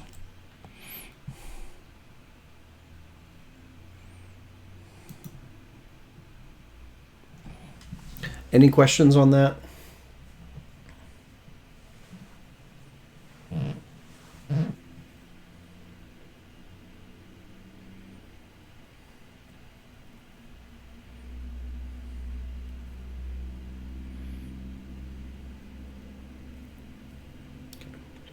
That's a typical part of the formula because we usually need to know, say, only show notifications if there's new stuff for the user to look at. And by keeping that last updated in the application object, we don't run into a lot of the issues that we would run into, say, if we were to keep that in an activity or if we were to keep it in a job service. There's a lot of issues with the life cycle because those objects get created and destroyed like all the time. Yeah, so this is preventing that duplicate notification from showing up. All right. I'm going to go ahead and comment out both of these two things now, because those were just for for testing purposes. And now we can start actually hooking up our job service. And our job service is what's going to go look on a regular basis and see if there is a new fortune.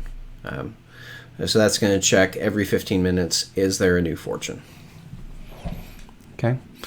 So I need to create a new class here. I'm going to call this the notification job service.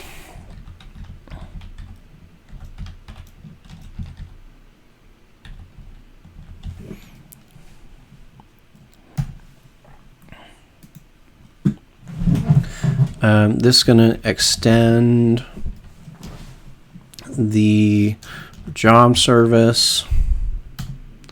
I'm going to hit Alt-Enter to implement those two methods, the onStartJob and the onStopJob.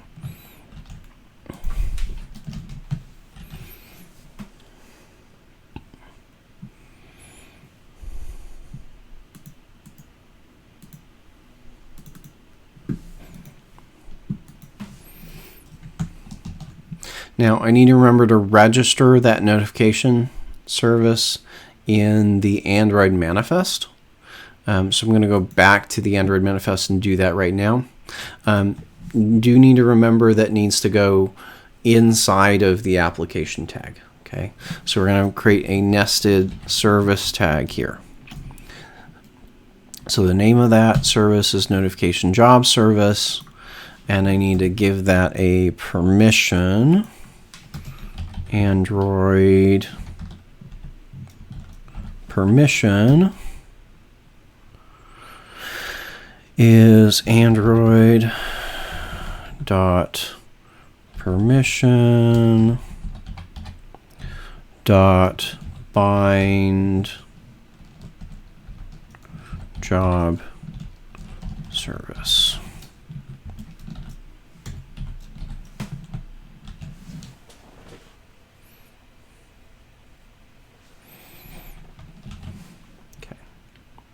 So that's what we need to do to register that job service, to declare it in our manifest. Okay, that's an important step. Okay, I'm going to go back to my notification job service, and we're going to start actually building this out. So let's say we have maybe a very simple version of this first. Okay, so let's say I am going to just run it on the main thread, and we're just going to say send notification. We're just going to verify that this works.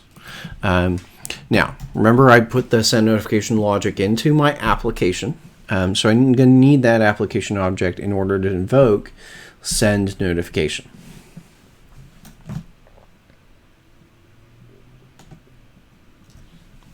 So we're going to say fortune app is equal to get application. Now, get application returns the actual application object.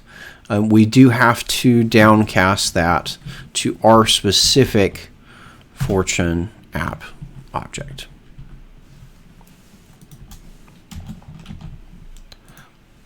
Okay.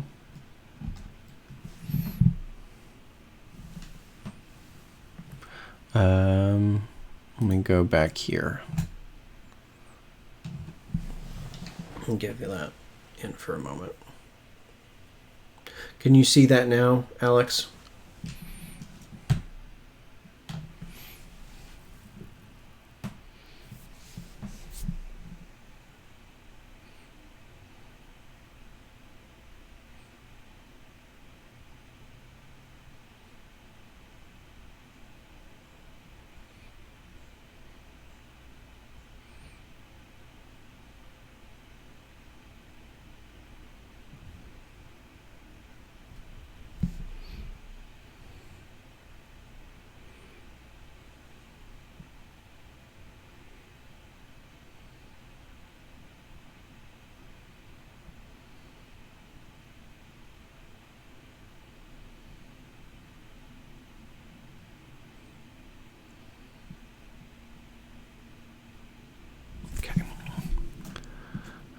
So I'm going to go back to my job service. Okay, so you can get the application object. I'm going to say app dot send notification. I'm going to say job started. And there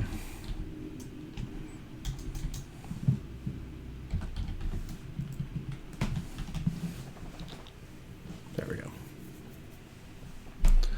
So just some test values there to make sure it works. Yeah. You may have to refresh.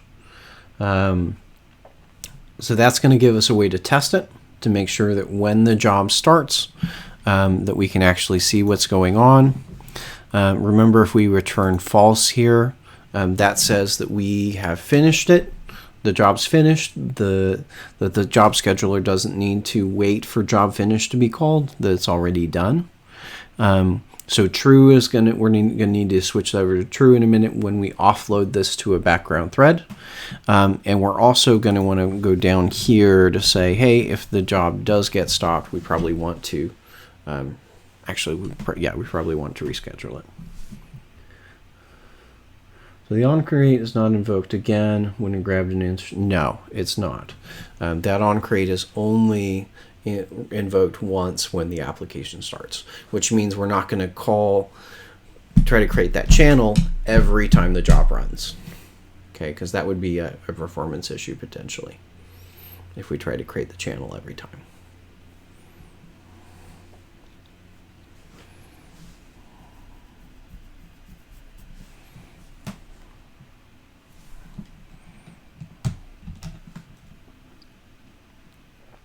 Okay, so that will give us an indication if the job runs, but I need to actually go back to my application object and schedule the job, because right now it's not even scheduled. So let's go back to Fortune app, and underneath all of this, I'm just going to do it underneath all this. So public void schedule job.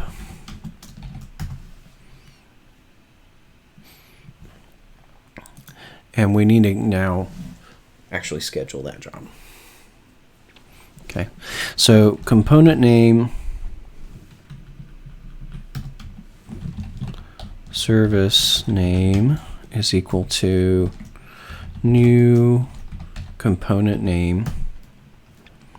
I need the package name and then the name of the service class. So get package name and then notification job service dot class dot get name. Now you'll remember here with the class object that there is a get simple name method and a get name method. Those do actually return two different things. So get simple name just returns the last part of that. It just returns notification job service.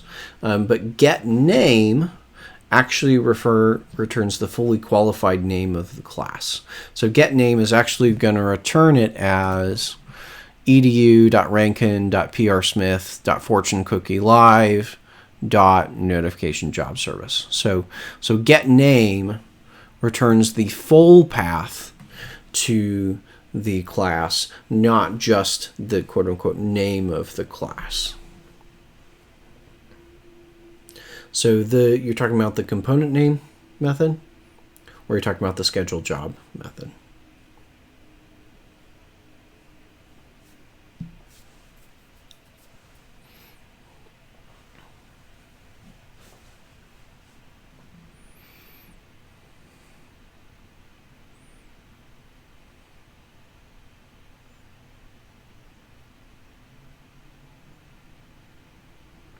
Schedule job. So what we're gonna do, we're gonna call this from onCreate in a minute, and we're gonna have this set up our recurring job. So we're gonna say that we want to look for new fortunes every 15 minutes is our goal. So this is what's gonna actually start that job running and keep it running effectively. So we're going to create the component name object, and then I can start building the job info object. So job info dot builder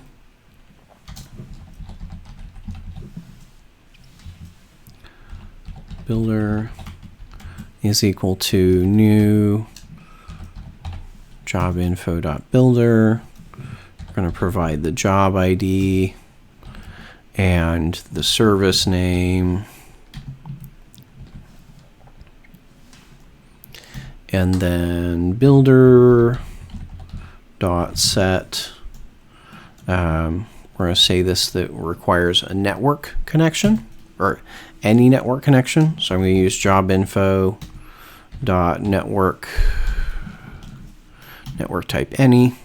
So this job will only run as long as we have a network connection, because we're going to need to get out to the service. So we don't want to run this as long as there's no network connection, if it's an airplane mode or such. And I'm going to say builder dot set minimum latency. Again, I'm going to kind of set this up in a kind of a simplified way to start with, before we run into the full implementation of this. So I'm going to set the minimum to 3 seconds. I'm going to set the maximum, which is the override deadline, to 5 seconds. So this job will run at least 3 seconds later, but at most 5 seconds later. And then I'm going to tell it to schedule that job. So mscheduler dot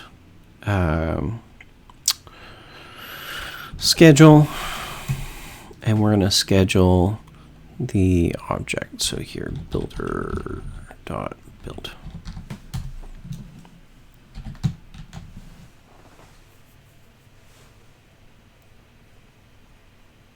So right now I'm set this up only to run once. I haven't used set periodic. So it should run anywhere from 3 to 5 seconds after the app starts, which means we're going to see that notification at that point. Okay. I do need to call schedule job back up in on create. So we're going to create the notification job and then call schedule job. Yes, I can explain that in a minute. Let's go ahead and just test this, make sure that everybody's on the same point, and then I'll explain what the override deadline is. So let's go ahead and run 1002, 1003. So you can see about 3 seconds after the device, after our application started, it showed that notification.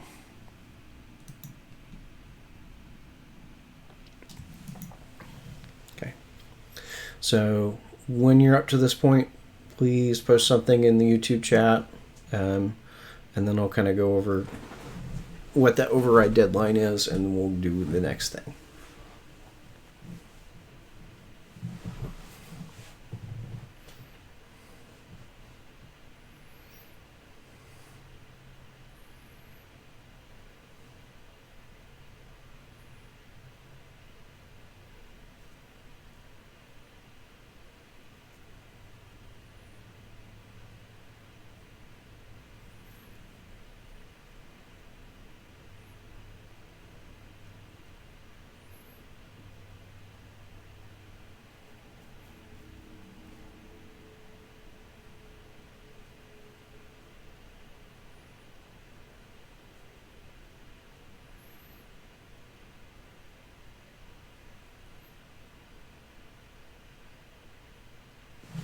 Yeah, that is what I set it to, Alex.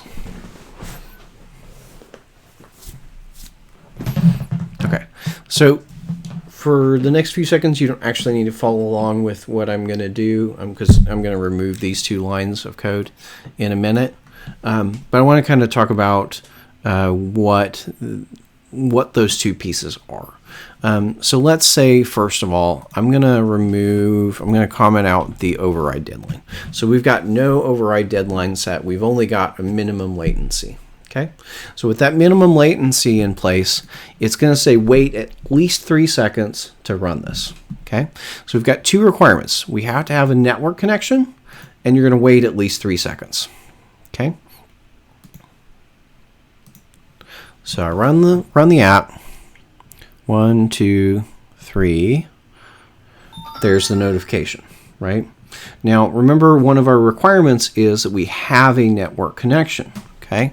So if I put us into airplane mode, we now don't have a network connection. I don't think that actually got into airplane mode.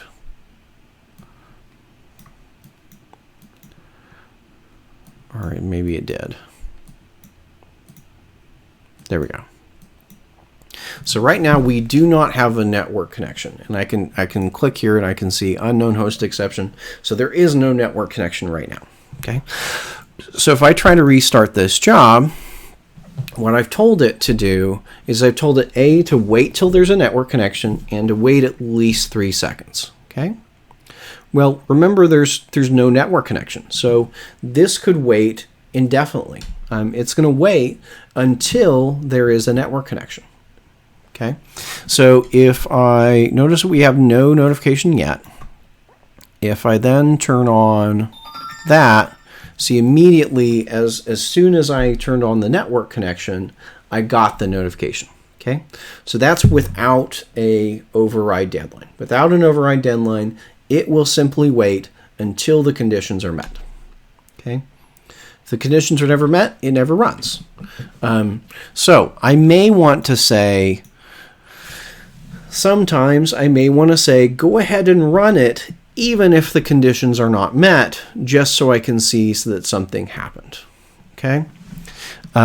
So let's go back into airplane mode. Back in airplane mode, I'm going to dismiss that notification. So right now, if I were to run that job won't technically run ever, as long as we're in airplane mode. Okay. Now, if I tell this, let's say maybe set it to 10 seconds. So I'm telling it to wait at least 10 seconds, but at most, wait at least 3 seconds, but at most 10 seconds. Okay. So note that we don't have a network connection. So we're going to say 1, 2, 3, 4, 5, 6, 7, 8, 9, 10, right? So it still ran that job even though none of the other criteria were met, okay? So the override deadline says, even if my other conditions aren't met, at this point, I want you to go ahead and run the job.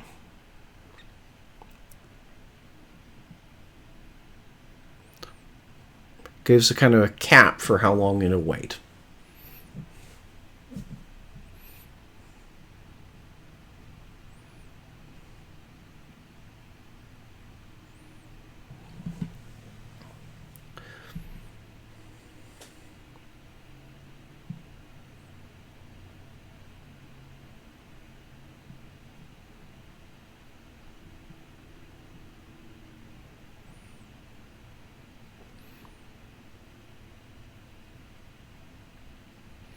Okay.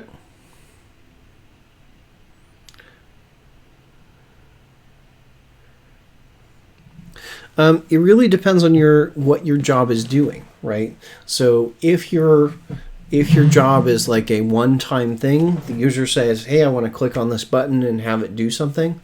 Well, eventually you're going to want it to actually do something. So if you say don't specify an override deadline, and this is user is starting the job, like they click on a button and say, "Okay, go do it." Well, if it never happens or it doesn't error out, then how do the user know it was unsuccessful, right? So typically we will only use these minimum deadlines and the minimum latency and the override deadline. Use that when it's kind of user initiated. It's a one-time thing kind of thing. So you want the user to be able to see that it actually failed. Otherwise, it just never runs, and they don't know why it never ran.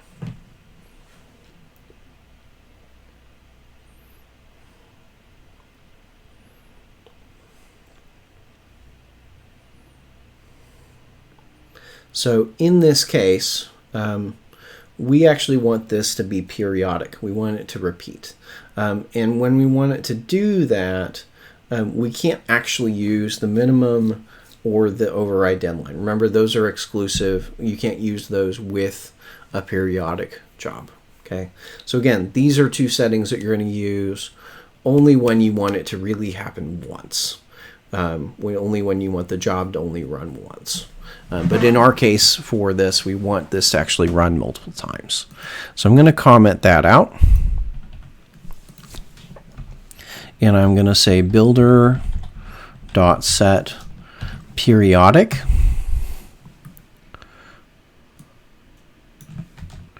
I'm going to have it repeat every 15 minutes. So to kind of walk through that, we've got every 15 minutes. This needs to be in milliseconds. So I'm going to say 15 times 60. That gives us seconds. And then times 1,000. Okay, that's going to tell it how long to wait. So that's 15 minutes. You might ask, well, why don't I just pre-multiply and put that number there, right? So why don't I go to my calculator and say, well, 15 times 60 times 1,000 and put 900,000 right here, right? Effectively would be the same thing. I don't want to do that because leaving it here unmultiplied makes it more readable. It makes it easier to see that this is 15 minutes. If I put 900,000 there, you can't really tell just by reading the code that I meant 15 minutes. You actually have to go do the math and figure out how many minutes or how many seconds, yada, yada, that is. So it actually makes it more readable.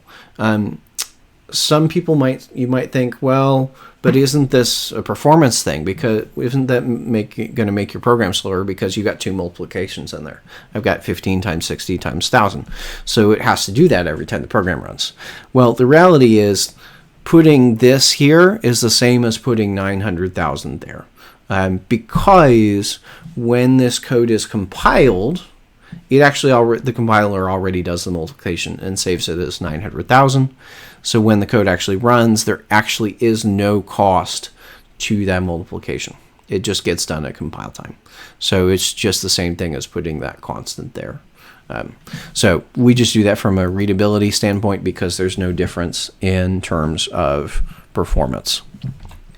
So I also want to tell this job to be persisted because I want the job to continue running if you say shut the device down and turn it back on. So I want it to continue doing the work of checking for new fortunes, even if the device is rebooted. Now, remember, in order to say set persisted to true, remember we needed to have this permission in our manifest. We need to have the receive boot completed permission. Otherwise, the set persisted event, persisted condition doesn't work. Okay. So that's what we need to do to set up our job. Okay. And the reason I'm setting this as to 15 minutes is because that's the minimum that we're allowed currently with API 24 and going on. That's the minimum interval that you can use for periodic. Okay. Let's go run the code and let's see what happens.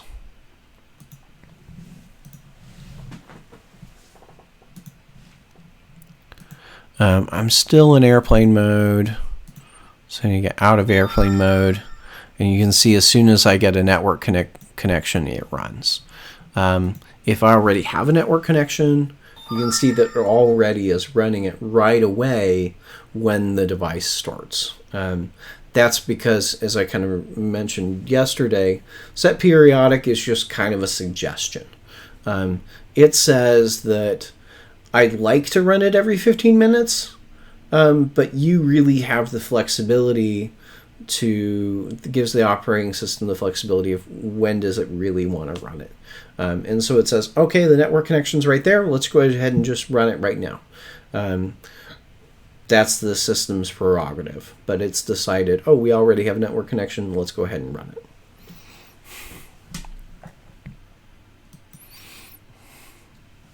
Any questions there on the scheduling?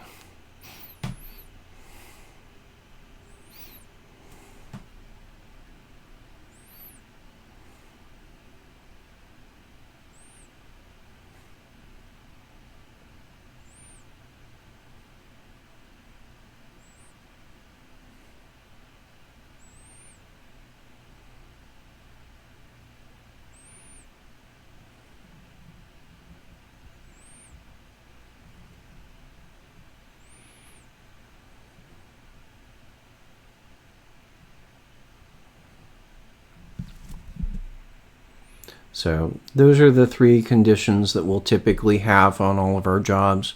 We'll typically require them to need a network connection. We usually want them to be periodic, and we usually want them to be persistent, especially for things where we're trying to show notifications. Those are the three conditions that you want to put in there. Okay, so we've got that. Let's go and actually implement our job, because right now our job is just always showing a notification. Okay, always showing a notification at the beginning. So I want to implement that. So the reason I'm doing that scheduling here is because I want that to always happen when the device, when the app starts, when the application starts. I don't want that. I don't want to force the user have to open. Basically, I don't want to do the scheduling in main activity. Because they might not always start in main activity. Maybe I might change what activity is the first activity that they see. And I might also there are also ways for my app to get started that are not necessarily through an activity getting invoked. So, for instance, let's say that we support some implicit intents, like the action view. Well, that action view, if we get that intent, that could mean that our application gets started through that implicit intent instead of the user actually starting it from the launcher. And that, if we're saying action view, well, maybe it's not going to even start at main activity. So our app is not guaranteed to always start at main activity for a lot of reasons. But our app is guaranteed to always run the application objects on create when it starts, even though the main activity on create is not guaranteed.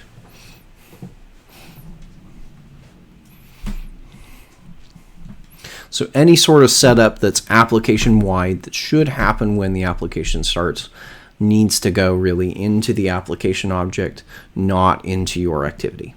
Especially because your activity should really only deal with things that are concerned with what's on that screen, not concerned with application-wide setup.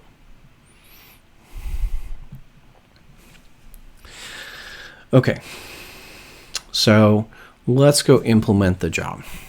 Okay, now I'm going to use Volley to make the request, same way we did from the main activity.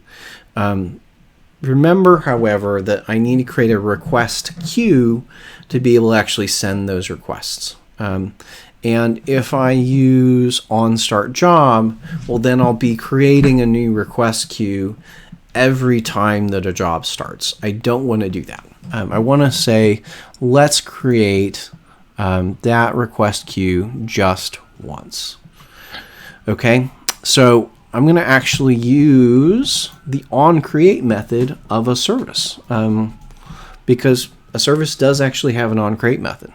So I'm going to go in here, we're going to create another request queue object, and then I'm going to say onCreate. We're going to create the request queue here. Request queue is equal to volley dot new request queue this.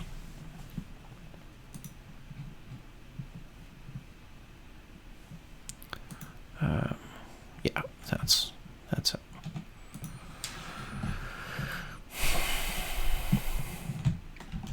So I'm going to create that request queue in onCreate in a very similar manner that I've created it in the main activity.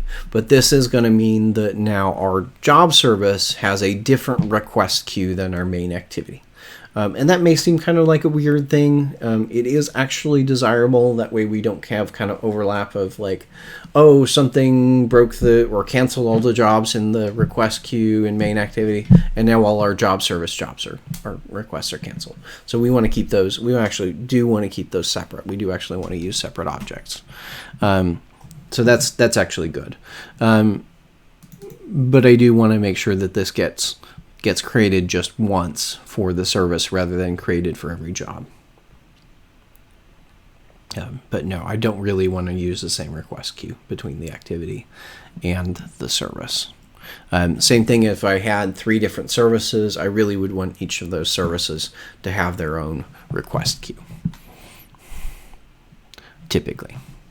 If I wanted them to share a request queue, again, probably not the thing you wanted to do, but if I did want to have them share the request queue, then I would put that request queue in the application object, and that way they could all use the request queue in the application object. Okay, so I'm going to create the request queue, and then I need to actually create the request here. So we're going to say JSON object request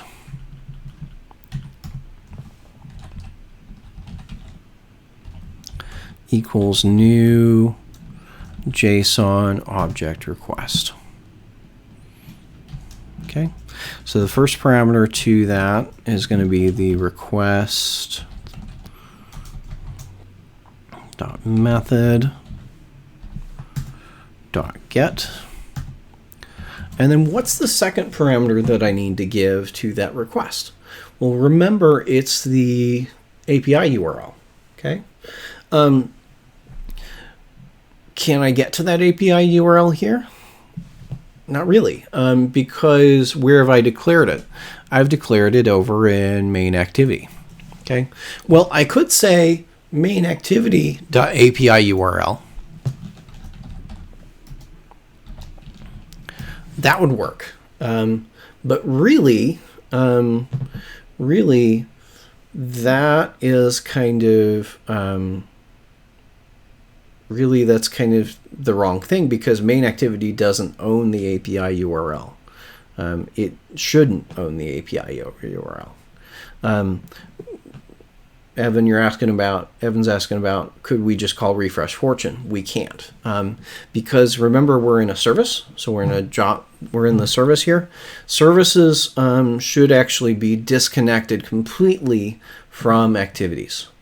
You should never have any connection between a service and an activity. Part of that is because the service will be running even if our app is not on the user screen. So we don't want to make any sort of assumption there. We don't want to do that there. The other reason why I'm going to essentially kind of duplicate this logic is because I actually want to do something different effectively. When there is, effectively, I want to do something different when we get it from the job versus what we do when the user clicks the refresh button. It might seem like it's almost the same thing, but it's not exactly the same thing. So we'll kind of walk through how I might get that across. Now, I can't connect directly to the main activity. What I can do is send a broadcast. So we'll go through in a minute how to do that, because I can send a broadcast and then that broadcast be picked up in main activity, but I can't directly call refresh fortune, and I don't really want to, because again, that would assume that the app is running. Okay, so main activity is currently owning the app URI. I don't really want that to be there. So I'm going to take the app URI, I'm going to actually remove it from the main activity, and I'm going to move it into Fortune app, because that's really something that I would prefer for the application to own, not the activity or not the service. I don't want to have copies of it. Okay, so I'm going to move the API over here. That's going to break the code in main activity. So here I need to change this to fortune app.api URL. And I'm going to do the same thing in the job service. This is going to be fortune app.api URL.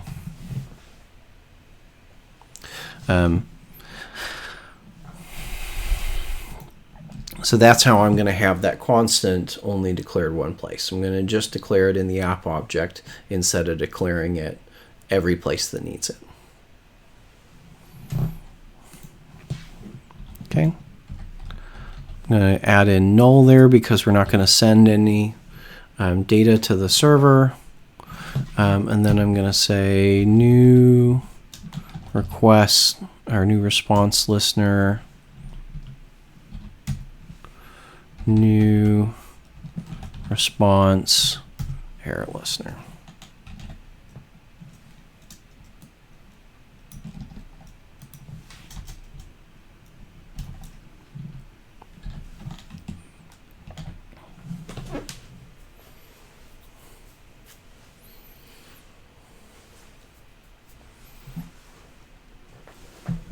So again, I don't want to call a refresh there is because I don't want to assume that I don't want to assume the app's running when this happens. Okay, so if we do get a response back, then that's where I want to then show that notification. If we don't get a response back, if we get some sort of error, then I still want to tell the user about what went wrong, okay, in some way, shape, or form. So the easiest way to do that, to show there's an error, is going to be to use a toast. So that's what I'm going to use here. I could also just log the error. That's another option. But I do want to see if there's any problems right now. So I'm going to add a method called showToast, public void showToast.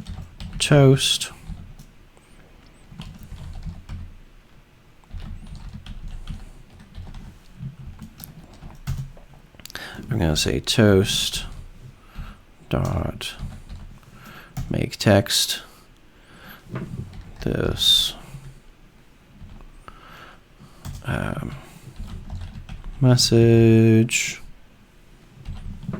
toast dot length long dot show.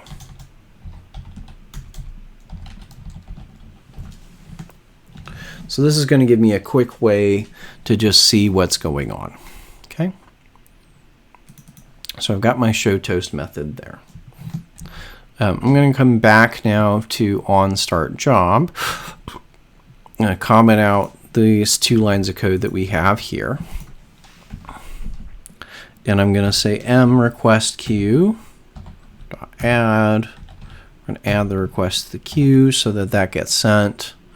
If there is an error, we're going to say showToast error.getMessage. And if it's successful, I'm going to say showToast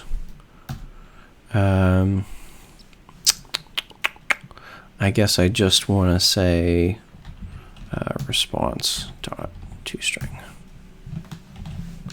So we can quickly see if this is working or not, if we've set things up properly.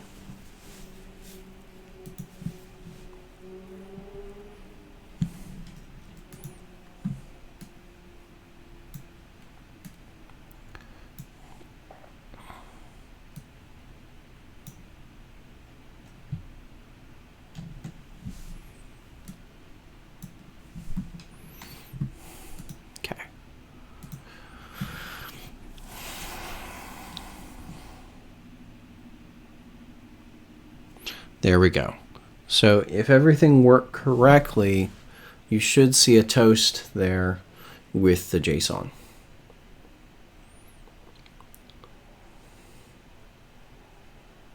So post in YouTube chat if that's what you're seeing.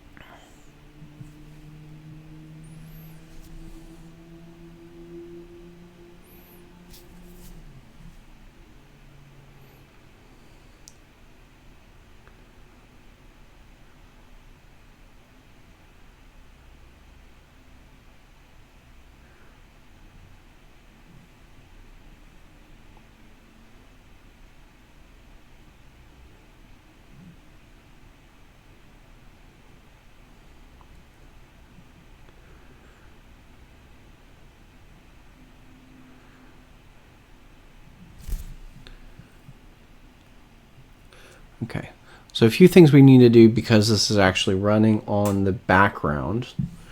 I need to actually return true here to tell it that we're not actually done. When this finishes, the request has actually not been sent. Because remember, this onStart job is still on the main thread, but our request, our request to the internet is actually going to be happening on a background thread. So I need to tell it to return true because the job isn't actually finished. But when the job does finish, I'm going to go in here and I'm going to say job finished, and I'm going to pass in the params to say, hey, we're finished. Now, you may notice that it says here, this message, variable params is accessed from within a inner class and needs to be declared final. So we're inside of this nested class. Technically, you normally can't access local variables from another method. So we need to mark this here final to say that it can't change, which then means we can refer to it in here. And that hasn't gone away. Oh, because I need a second parameter. So once reschedule false. So I'm going to say job finished there, and I also need to say that the job is finished if there's an error. So in both of those two cases, I need to say the job is finished, whether it's because it succeeded or whether it's because it errored out. Both of those cases, I have to say that the job is finished. Okay. Now, in the onStop job, I also need to deal with the fact that it's running kind of in a background thread. So going over there, I'm going to say, let's have it reschedule, but I need to stop it. So I'm going to say, if the network goes away, then go ahead and stop the request queue. And then I also want to probably tell the user that that happened. So show toast job stopped.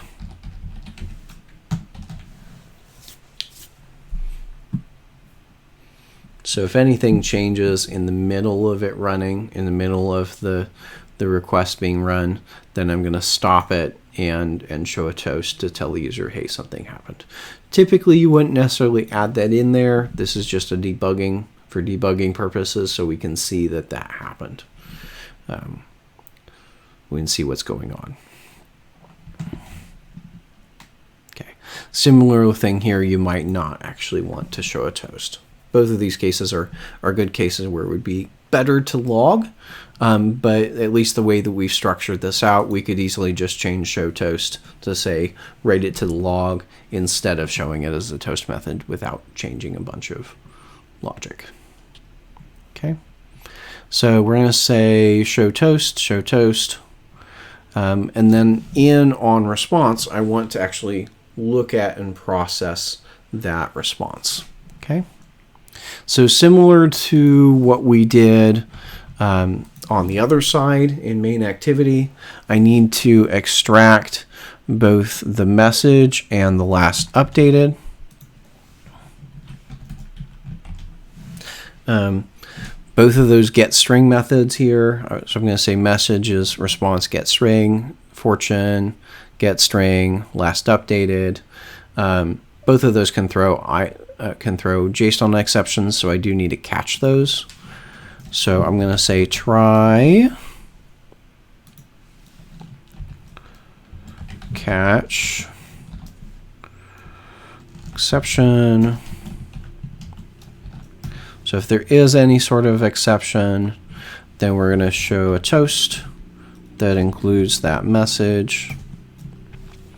And either way, regardless of what happens, I always want it to mark the job as finished.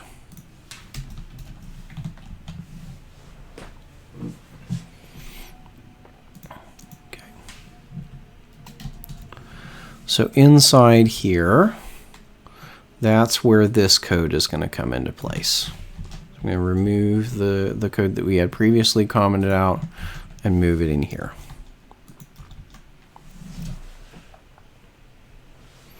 And this is now going to be the message and the last updated.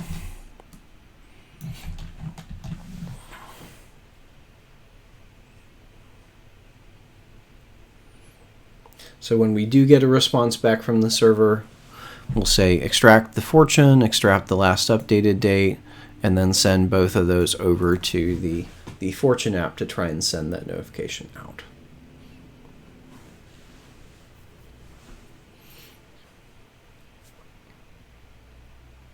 We actually don't. We actually don't need to do anything with date formatting in this case, because remember how we're checking if the date changed, and we're just seeing is the string different. So if the string changes, the time's changed. So in this case, we don't actually need to do any parsing whatsoever of that timestamp. If I was going to say, has it been an hour or so? Has it been a certain amount of time since that last updated? Then I might want to go back into Fortune app, and I would change this logic. That logic, because I'm just saying strictly the timestamp is the same or it's different. That's the only thing I'm checking. I don't need to do any parsing. If I did care about the amount of time that has elapsed, then there my check would include some parsing of the timestamps and comparing them there.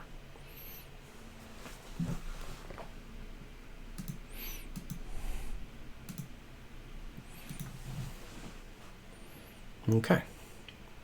So let me run this and test it to see if there's anything we're still missing.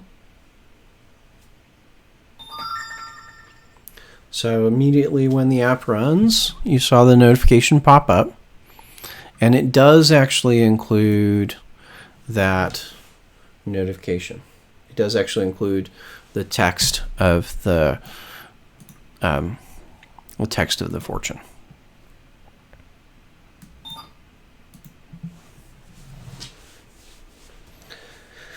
Now here, notice what's happening when I click on the notification. Right, it's going to main activity. Now, one thing you might notice, if I click back, right, we're in main activity. I would expect it to go from main activity back to the launcher. You notice that it doesn't, right? I hit back and it went back. I have to hit back twice to get out of the app. That's because we're ending up with two main activities on top of each other. Two main activities in the back stack. Okay? So that's potentially a problem.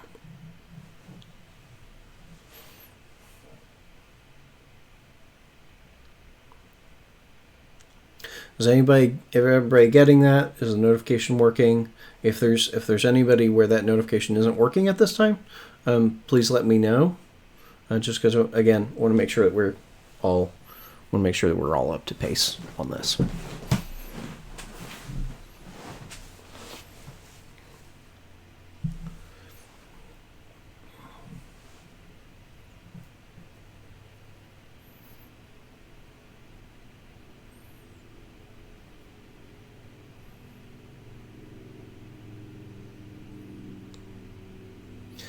If you're using JSON, if you're using a JSON object request, you may not need it, but more than likely you still need a try-catch. More than likely you still need some form of try-catch in your on response. Not necessarily, but more than likely. Okay.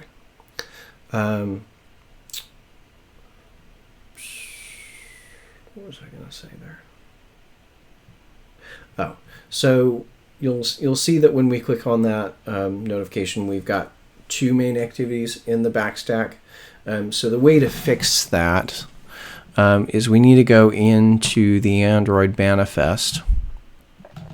We now actually change a setting on the actual activity. Okay, so we're going to change the launch mode, and we're going to change it to single instance. So this launch mode can prevent there from ever being, under any circumstances, it's going to prevent there from ever being more than one main activity. So there's only ever one instance of main activity. That's it. You can never create a second instance of main activity. That's a setting that you have to be kind of careful with. There are some definite gotchas there, but in this case where we have an app with just one activity, that's an easy fix. For your activities that are at the root of your hierarchy, that's definitely the way to do it. For activities that are lower in your call stack, lower in your back stack, say your details activity or looking at an article, things like that, you may need a different solution for that. But for main activity, that's usually the best way to go about that, is to just say there's only a single instance. So what that means now, if I click on the activity, it's going to go back to this one. If I hit back, you see there's not a second main activity. So that's one thing that we usually need to do with notifications, is to set that launch mode. That's a typical kind of thing. Now, one of the things that you'll see, and one of the things that I'd like to have happen, is when there's a new activity, if we were to stick around here for 5 minutes, the notification would pop up, but this screen would not change. Okay, so I might want that screen to change when there is a new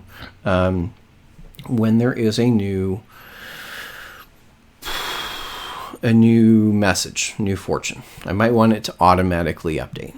Okay, so in order to do that, I'm going to go back to the fortune app, and let's say add a new constant in here. So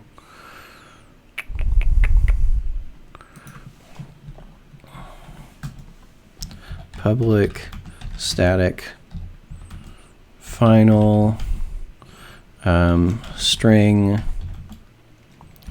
new fortune action. Okay, and I'm going to use my namespace here to disambiguate it. So edu.rankin.prsmith fortune cookie live dot new fortune cookie action. So I'm going to use that to send out a custom broadcast.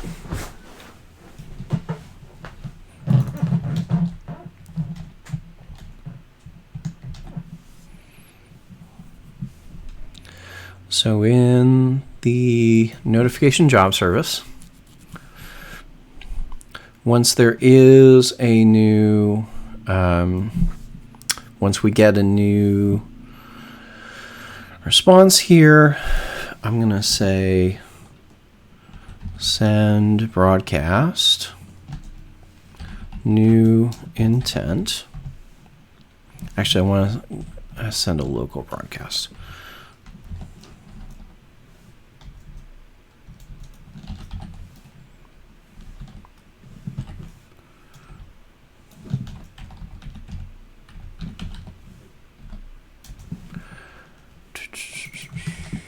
Missing. I'm forgetting something about local broadcast.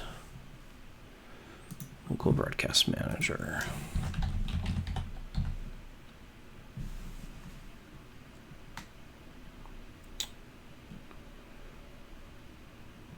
.get instance. Okay. .get instance.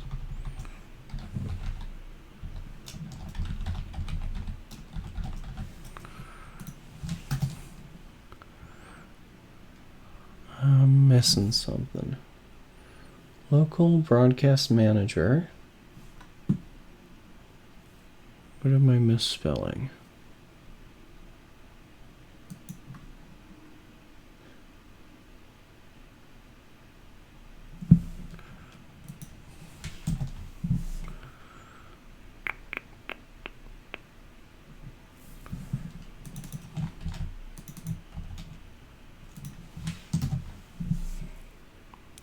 Oh, because I need to add a dependency.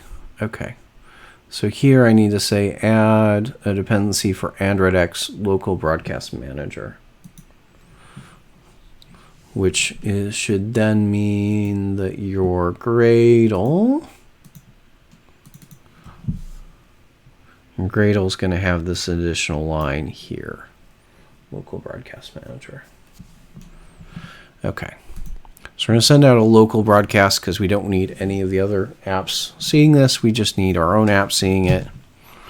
And so I'm going to get an instance and then .send broadcast.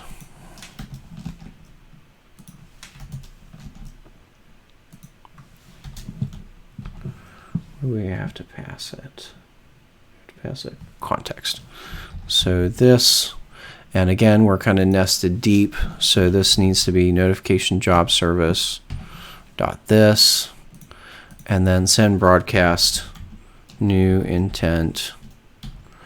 And then this is going to be that Fortune app.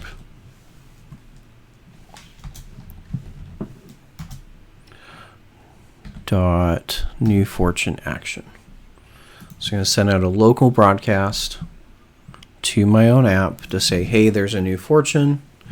And I may want to actually add some extras to that. So let me define those constants as well. Extra message is equal to message and extra last updated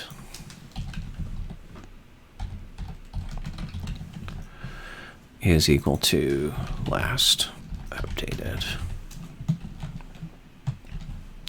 So I need those two extras there.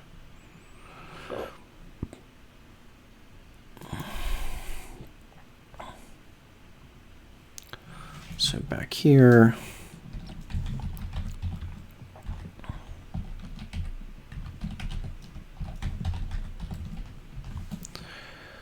to that new intent, we're going to send out the broadcast intent here. So I'm going to say broadcast intent dot put extra Fortune app dot extra message. So we're going to add in the message. And I'm going to also add in the last updated.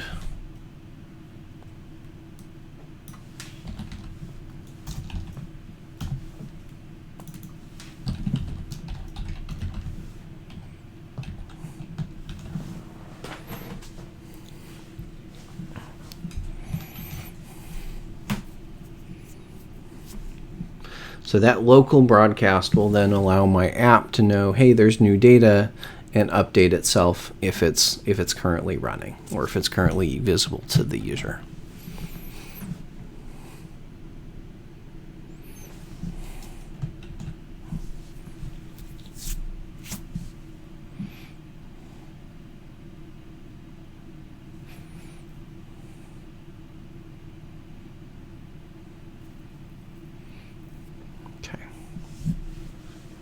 Let me know when you have that broadcast set up, like so.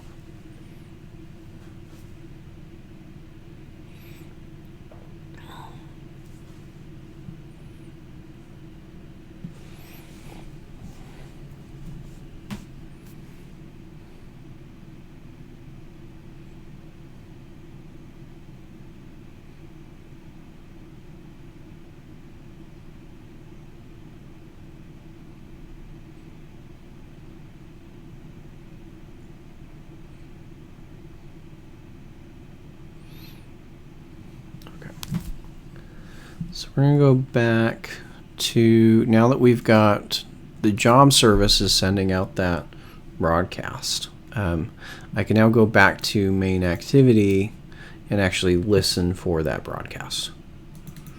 Okay. One thing I'm going to do real quick for testing purposes, I'm going to comment out this one line here in the onStart method. That way, when this runs at the beginning of the app, I can see that broadcast actually went through. This is not something I would actually uncomment this in a minute because it's still a good thing to have there. But that way you can kind of see this working, and because otherwise it'll be trying to get the thing twice at the beginning of the app. So if I say let's comment that out right now and run it, we'll see that when the app starts, we do get the notification, but we don't get the text. We don't get the text actually showing up here until the user clicks. So what I'm going to set it up to do is it's going to, when that notification goes out, it's going to also, that broadcast, we're also going to receive it and show the text that was in there. Okay, so I need, first of all, in order to receive it, I'm going to need some sort of broadcast receiver. Okay, so I'm going to clear that up here. So private broadcast receiver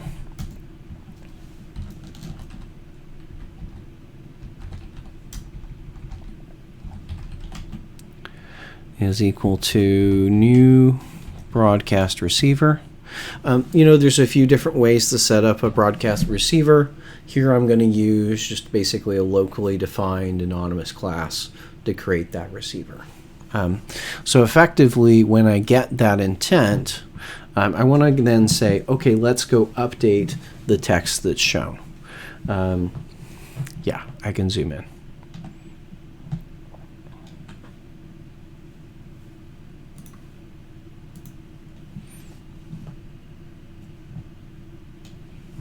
So when we get that intent, remember that we added as extras, we added that data that included the message as well as the last updated. So I'm going to say if, we need to check the action first. So if intent, if string action is equal to intent dot get action. Okay, so if fortune app dot action, new fortune action, if that is equal to the action we got, then we know that we have new data and we need to look at those extras. Okay. One of the things to remember anytime you're writing any sort of broadcast receiver is you remember you have to say those extras may or may not be there if it's a different action. Okay, so if there's a different action, then we're not going to find the message extra or the last updated extra. So I want to make sure I'm only doing that when it's that specific action. So this broadcast receiver is going to receive it from the job service and display it on main activity. Okay, so when we get that, I'm going to say string message is equal to intent dot get extra, get string extra, fortune app dot message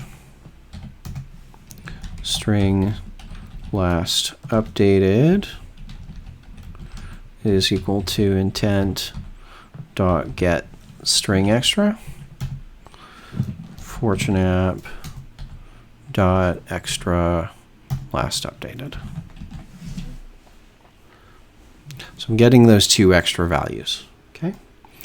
Now that I've got them, let's just show them. So let's say message.setText is equal to, so we're going to set it to message, and we're going to say updated set text and set that to last updated.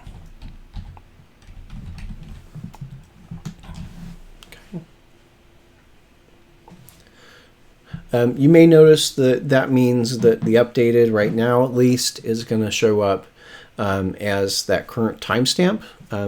it's not going to show it as X seconds from or X seconds ago. So that's one of the things that we'll want to fix in a minute. That's not going to be too hard. We basically just need to move that logic into a place where we can call it from both places. So this is our start. Okay, so we have the receiver. This is going to receive that local broadcast that the job service is sending out. And I'm going to add that into here. So in onCreate, we need to register that receiver. So local broadcast manager dot get instance this dot register receiver. So we're going to register RM receiver with a new intent filter.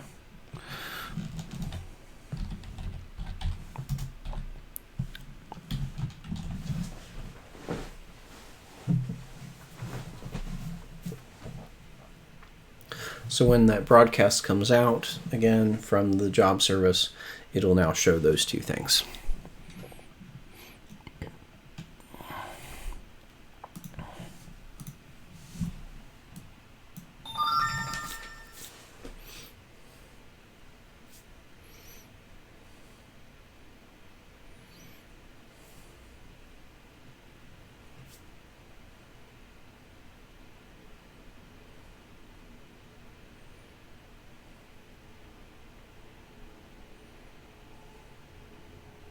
So if you got that working, just let me know in YouTube chat. If you do run into an issue with that, and try and debug it. But that's what you should now see. When the app starts, it should show up like this down here.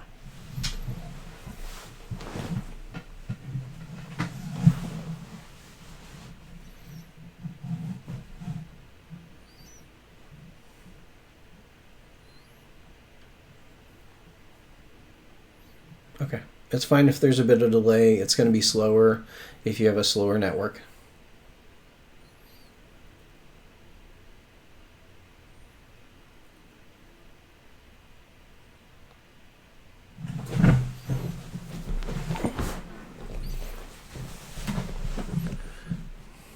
Yeah, so it's saying I'm only interested in local broadcasts with that particular action.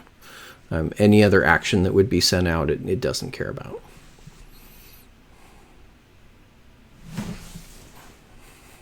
That way you're not subscribing to all local broadcasts, just that specific one.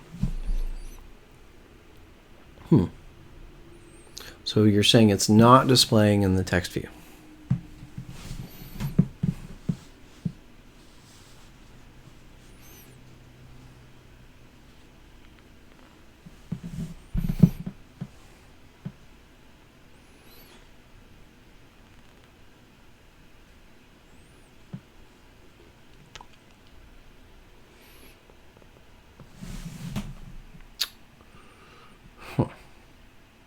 So you're saying when it initially shows up, it's blank. You may need to check your code up here, and you may need to check your code here. Check that both the broadcast receiver is set up with that, as well as your code here, that the register receiver is actually being called.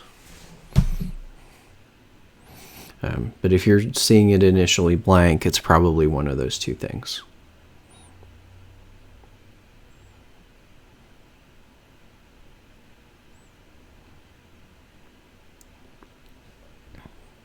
So rather than calling, refresh, the refresh method that we've got over here, this is the way we typically transfer data like that, where you're usually going to use a local broadcast to let the activity know about it as well.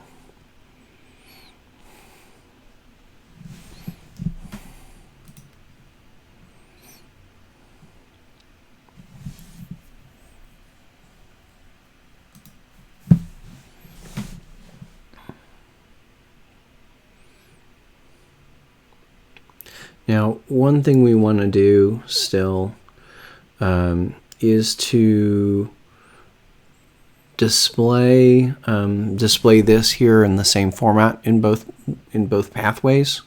So if we look at the code that we've got down here in refresh fortune, we've got kind of a lot of logic that's happening in this on response, and we need to have that actually happen in both pathways, whether it's a local broadcast or whether it's because we issued this request. So what I would do is just make another method. So we go down here, we're going to say public void show fortune,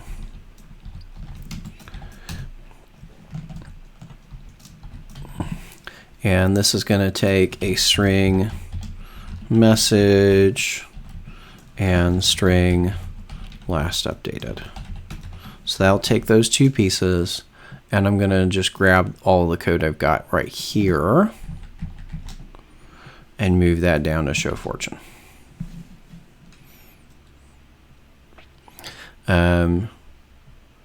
Now what I do see here is this could potentially throw a parse exception.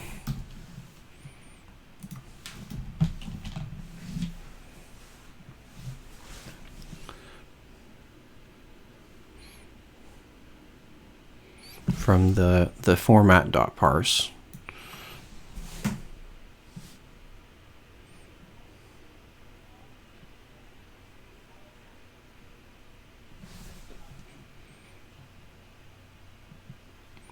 So this method now contains that logic that I need to call from both places. So I'm going to call show fortune up here.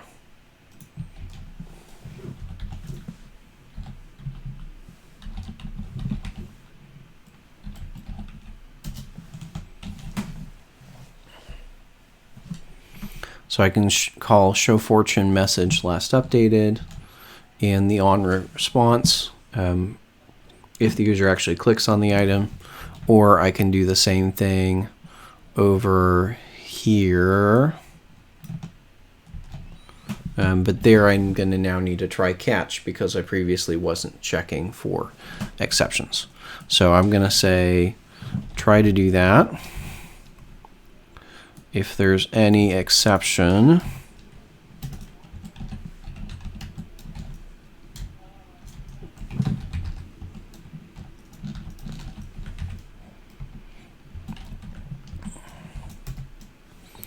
we're going to say set the message.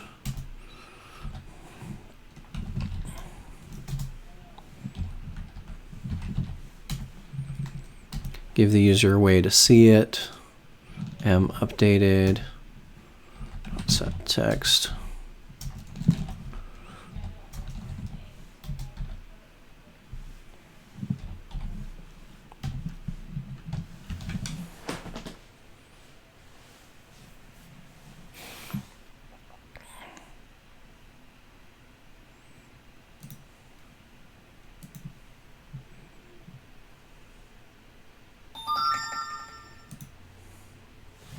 There we go.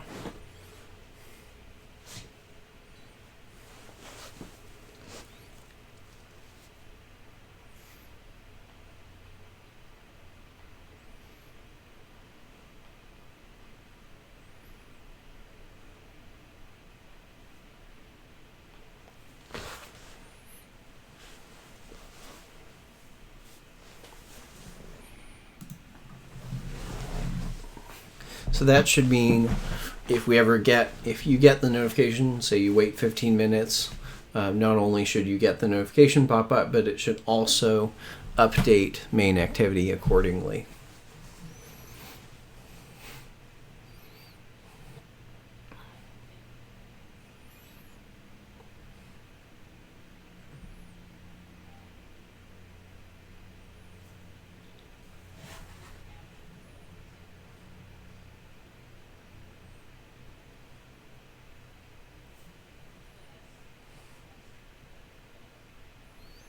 Any questions whatsoever about all of this?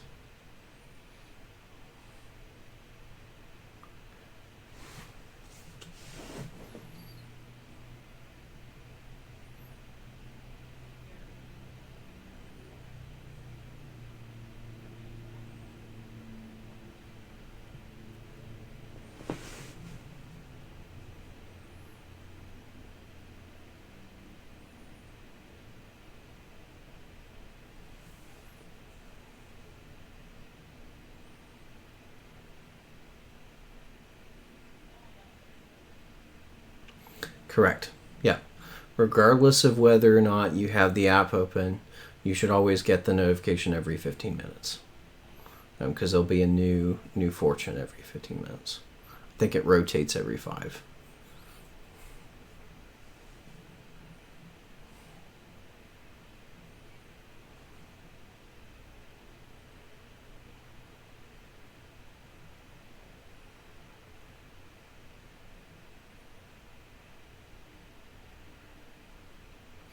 Attempt to invoke original method string.length.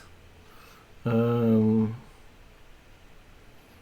are you trying to invoke string.length? Does it tell you a line number, Brandon?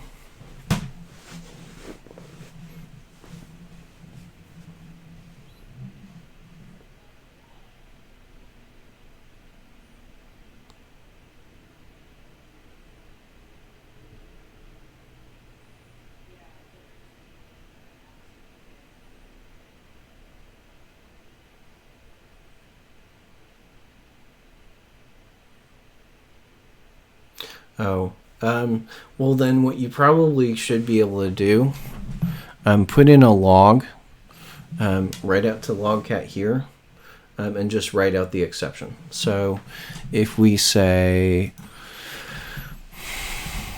private static final string log tag is equal to main activity dot class dot get simple name. So we're gonna say log dot e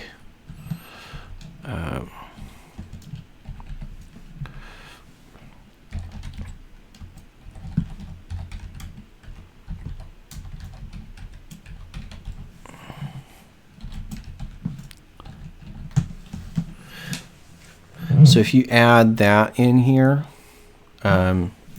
you should be able to see then in logcat what's actually happening. That might lead you down the right road.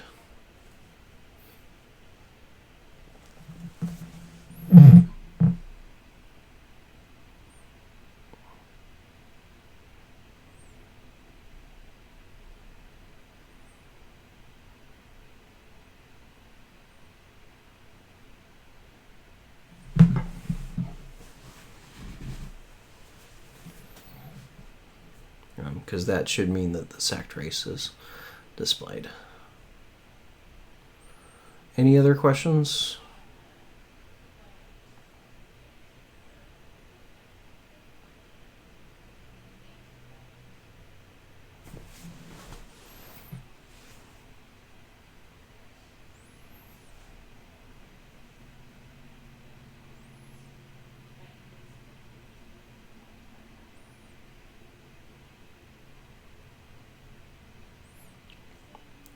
Yeah, so if we're returning true from onStartJob, we're saying that our job is running on a background thread.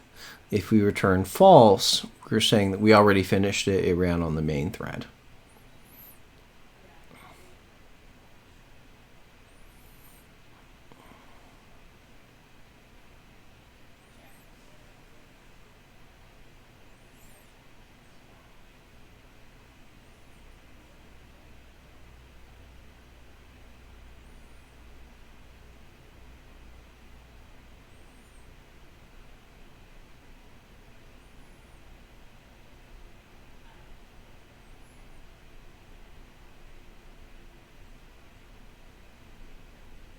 So I know the session's been kind of long, but I hope that you've gotten a lot out of it, because we've kind of touched on all the stuff that we've just been talking about in lessons 7 and 8, and get you an introduction to Volley as well as the application object. So what does that mean? So what it means, remember that Volley runs on a background thread, right? Volley is implicitly running in a background thread. So we're telling it here I've started this Volley request. I'm telling that it's not actually done. I'm telling the job service that it's actually not done working until I've hit job finished here or job finished there.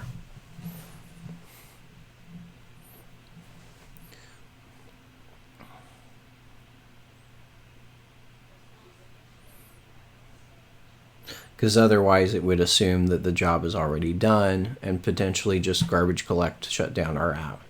It's saying, okay, well, keep the app up for a little bit. I still got to do some work. So we can keep doing that. Especially if your device was asleep, and if you return false here, it might immediately go back to sleep rather than waiting for the API request to go through. So we want to make sure to return true to keep the device on long enough to actually run the request.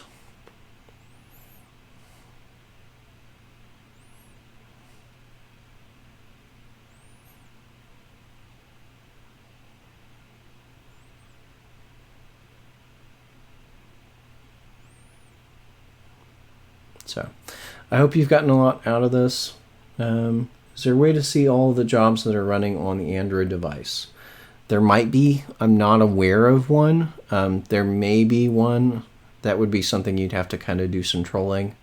None of the chapter doesn't say anything about how to find that.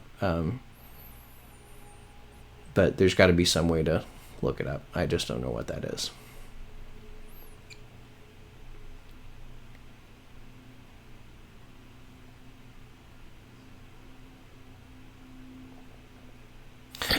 One thing you might be able to check, actually, if I go to apps and notifications,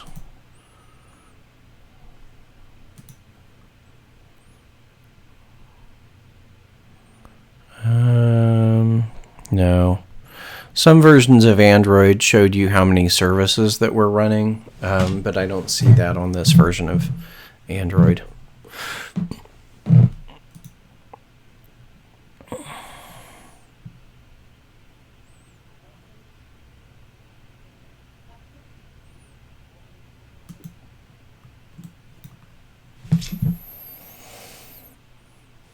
Okay, so I'm going to go ahead and end the stream.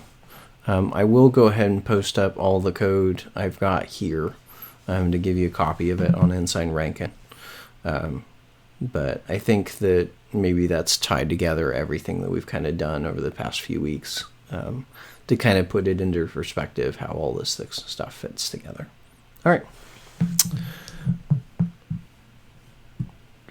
End stream.